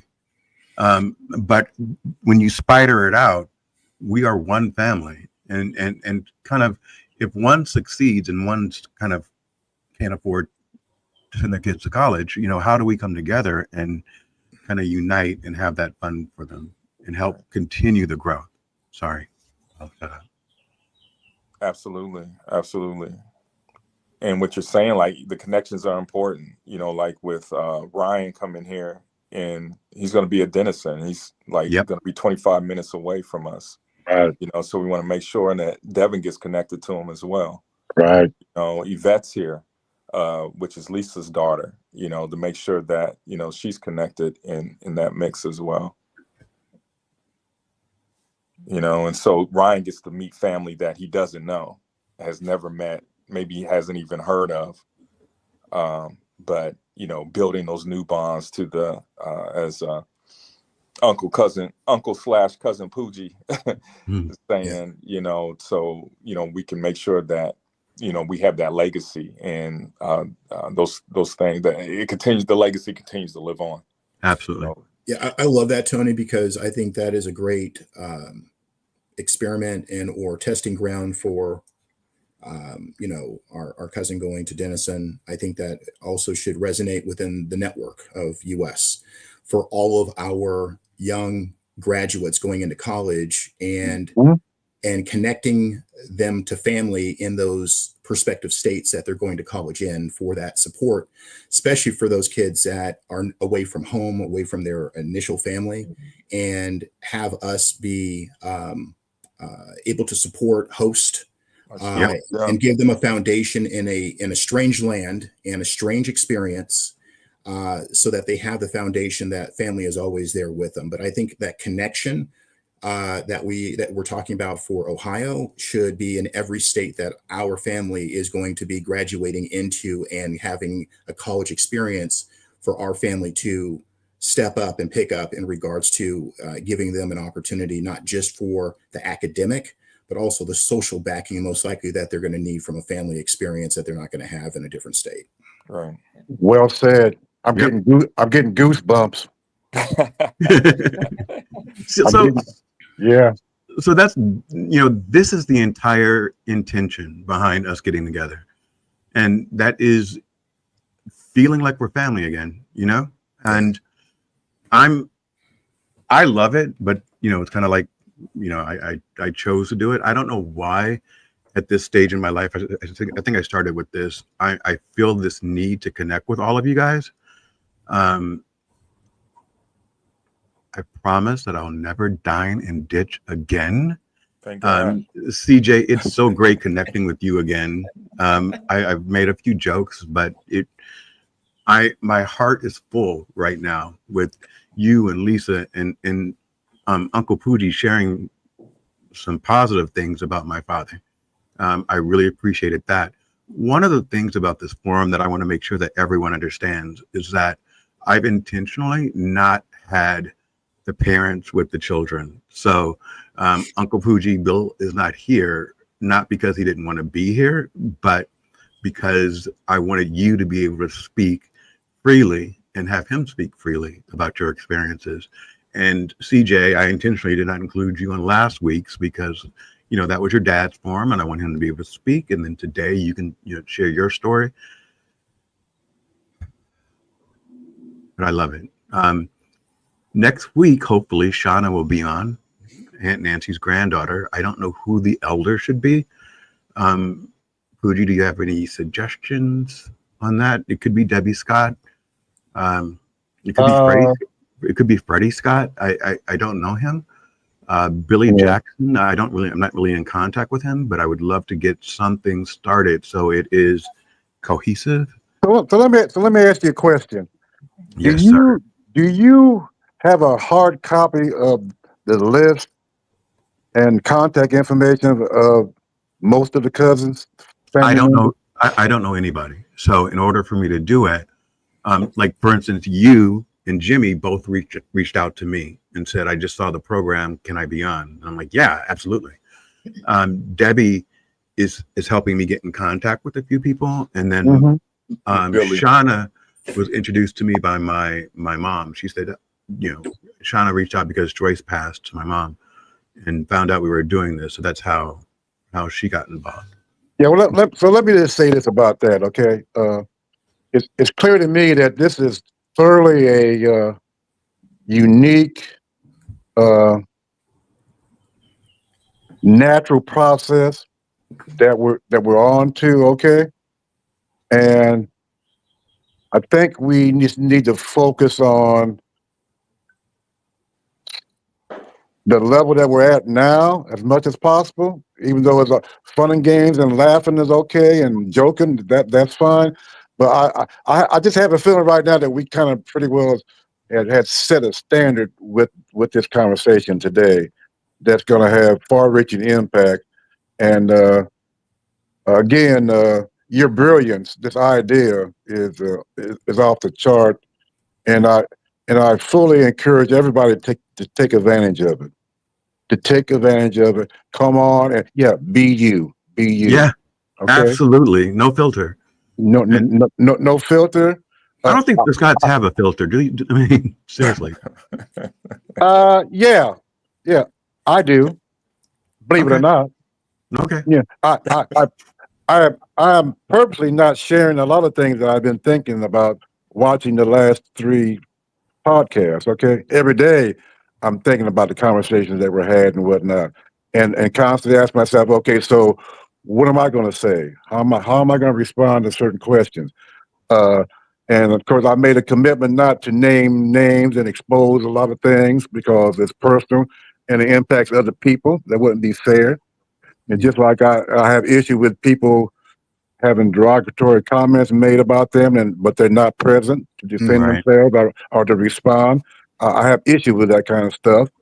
But at the same time, look here, y'all.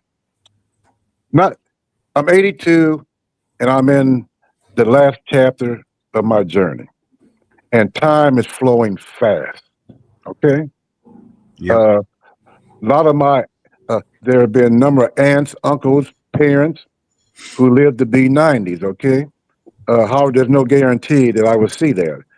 So at this point in time, I'm really doubling down on my calling, achieving what it is that he has for me to do.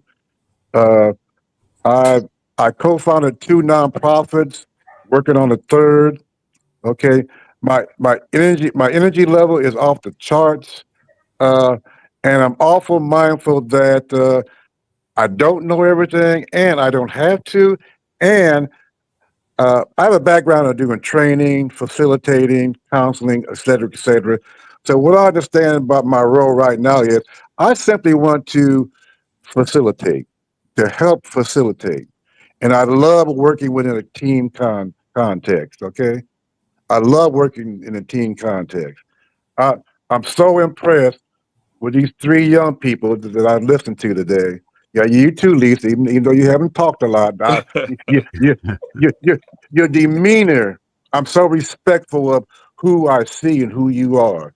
And I'm totally impressed with Bill. I'm really getting to know. I've been impressed with Tony since I listened to him, and I felt so blessed meeting James Scott, Jimmy's son. Yeah, buddy. Thank you for coming on. But I'll go back to saying what I said a few minutes ago. I simply want to prioritize. I do not want to dominate. I've never been a dominator. Okay. Yeah, I do have a voice. I will speak. Okay, when I feel it's necessary. But right now. I'm about the business of encouraging the younger generation to get it on and be who they want to be and do what they want to do. Well said, my friend. Outstanding. Very well said.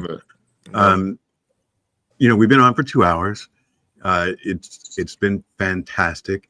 I think Uncle Pooji has added a great amount of color to this conversation, a great amount of history, and a great respect to you, sir, for everything that you are and everything that you've meant to me over the years. And I love you. I want you to know that. And I love you. I love you all. Thank you. Even CJ? All right. Sure. He said even CJ. I don't want his dad to jump on a plane and come visit me. You crazy? Yeah. Even CJ. CJ is amazing.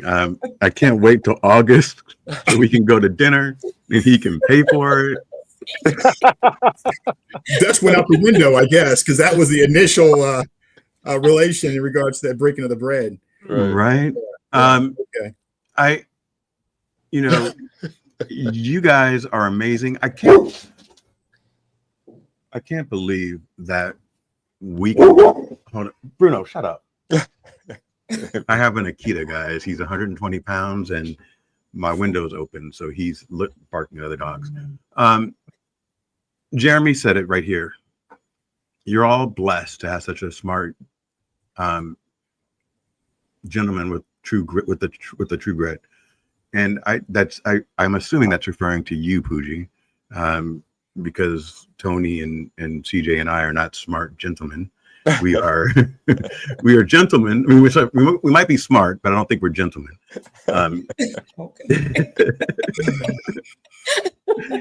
It's just getting worse. They're talking about Pooji. They're talking about cousin Pooji. I know exactly. Okay, we'll leave it there. All right.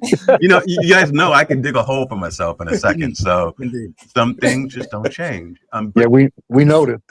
More things change, more they stay the same. But you know what, Pooji? I'm no longer as much of an introvert.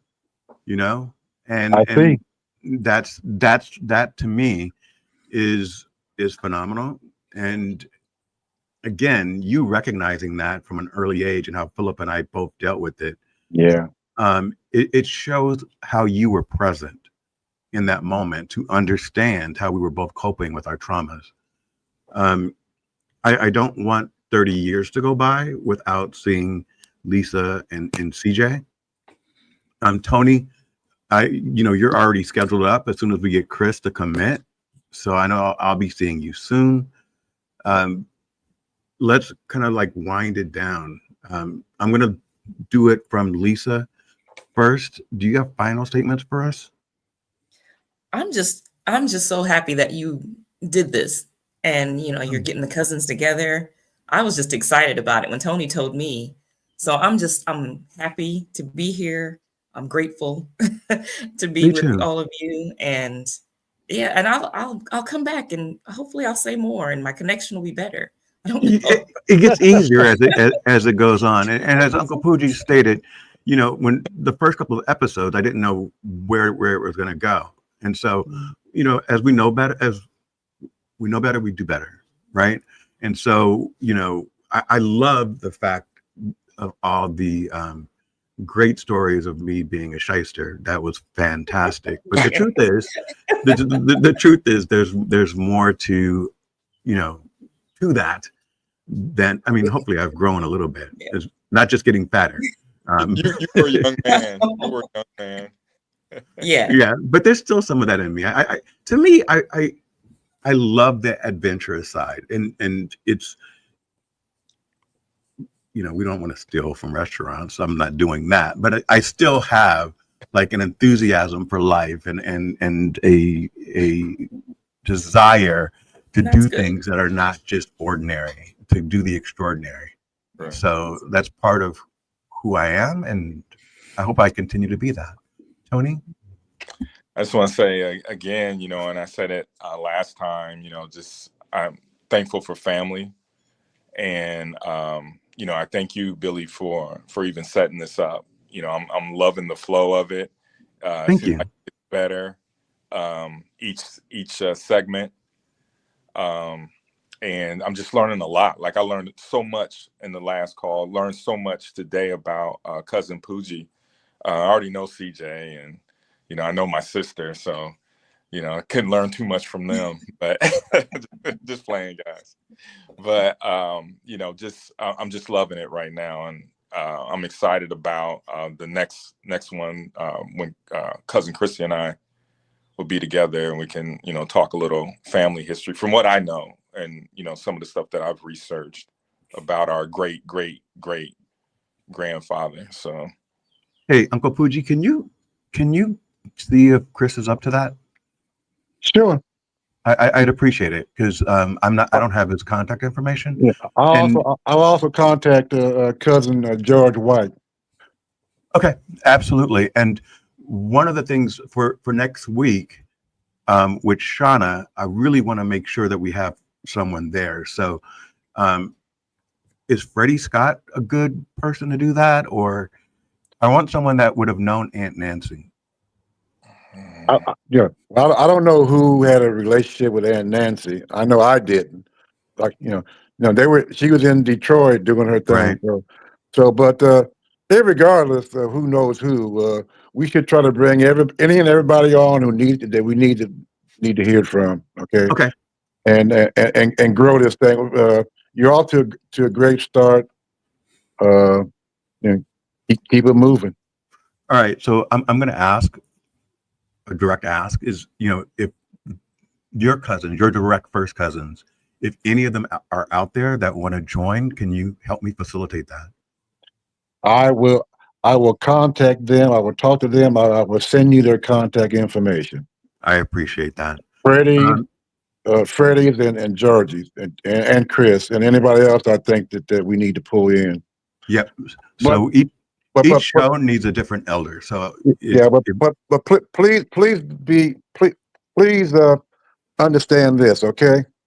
You don't have to push. See, what I understand now is this was meant to be. Thank you. This was meant to be, okay? This is powerfully generic, okay?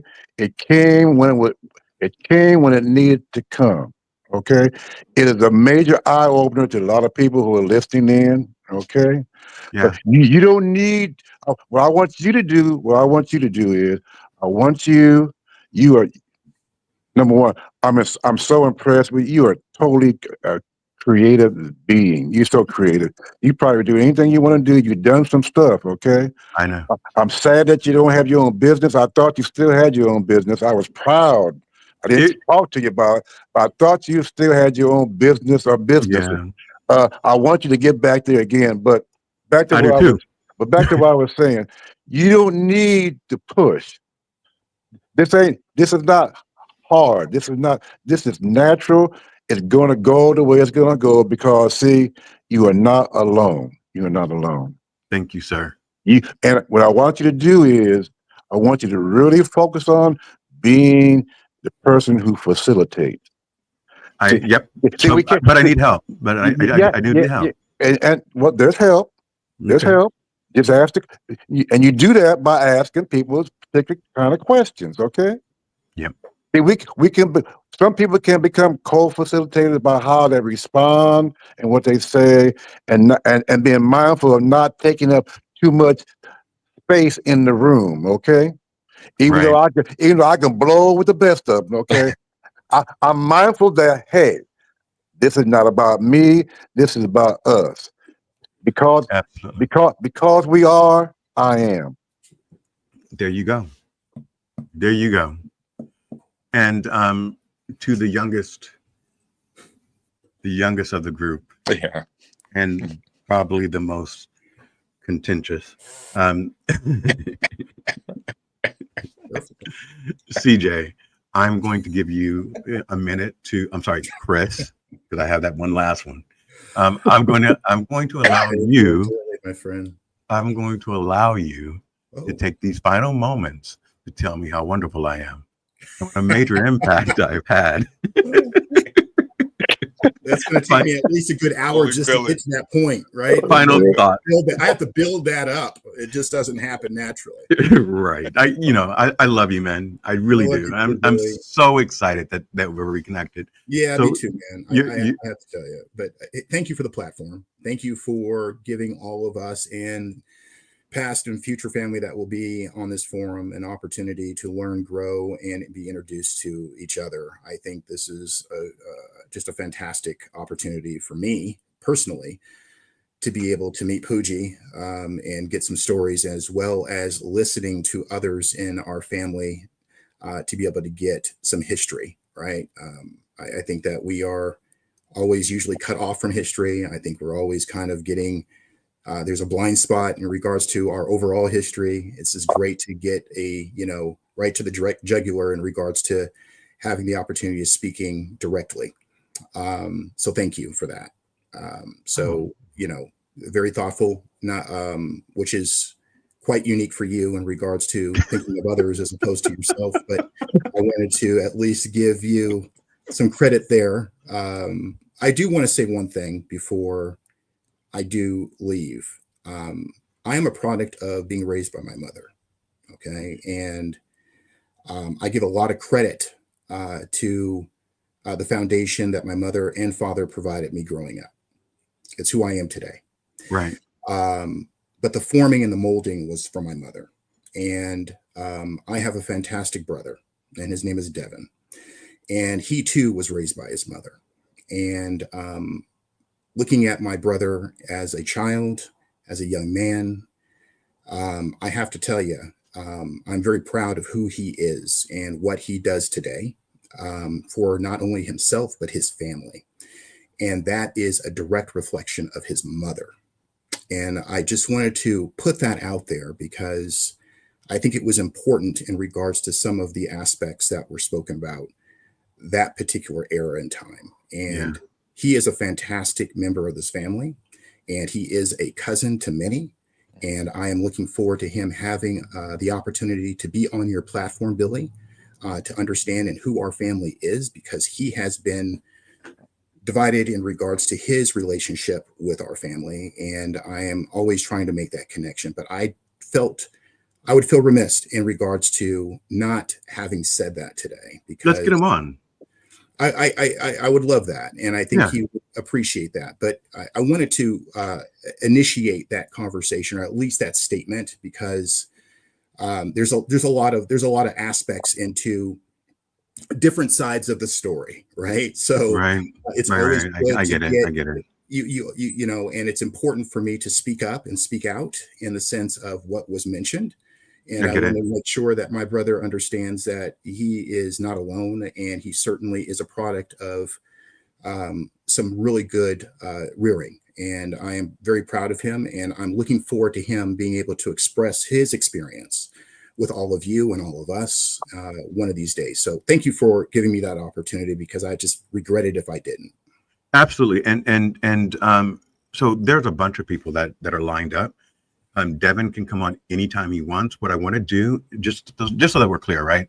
I really want a panel of 4. It makes it really easier to make sure that everyone gets time in. Devin is welcome anytime he wants to come on.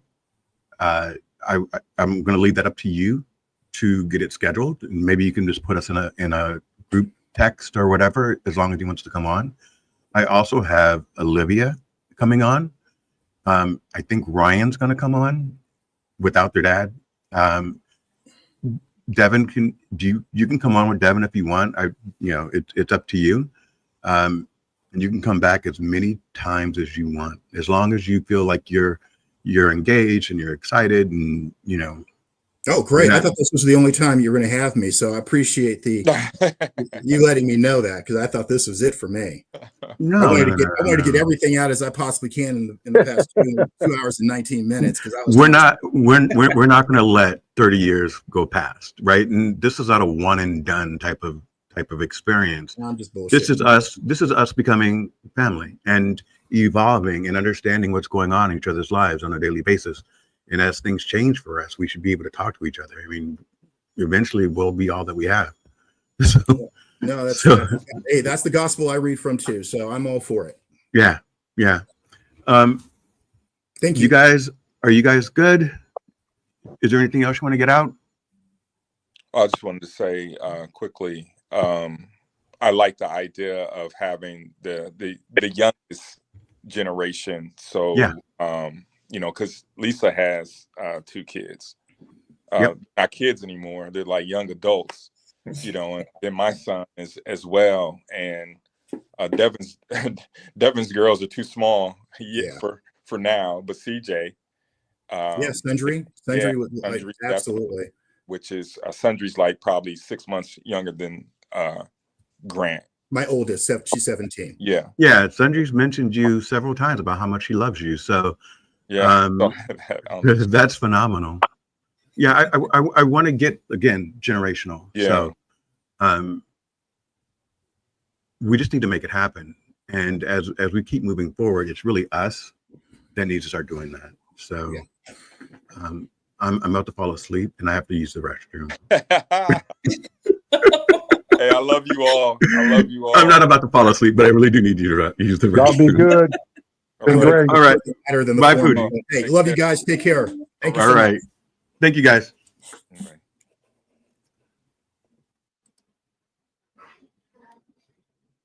All right, guys. That's the end of UBU Live Cousin Talk. I love my family. Man, and your comments have been off the chain. Again, I'd like to remind you about Angela Gear and donating to her Scooby GoFundMe. I have 2 dogs and they are kind of holding me together right now. So I understand where she's at, and you guys have a great evening.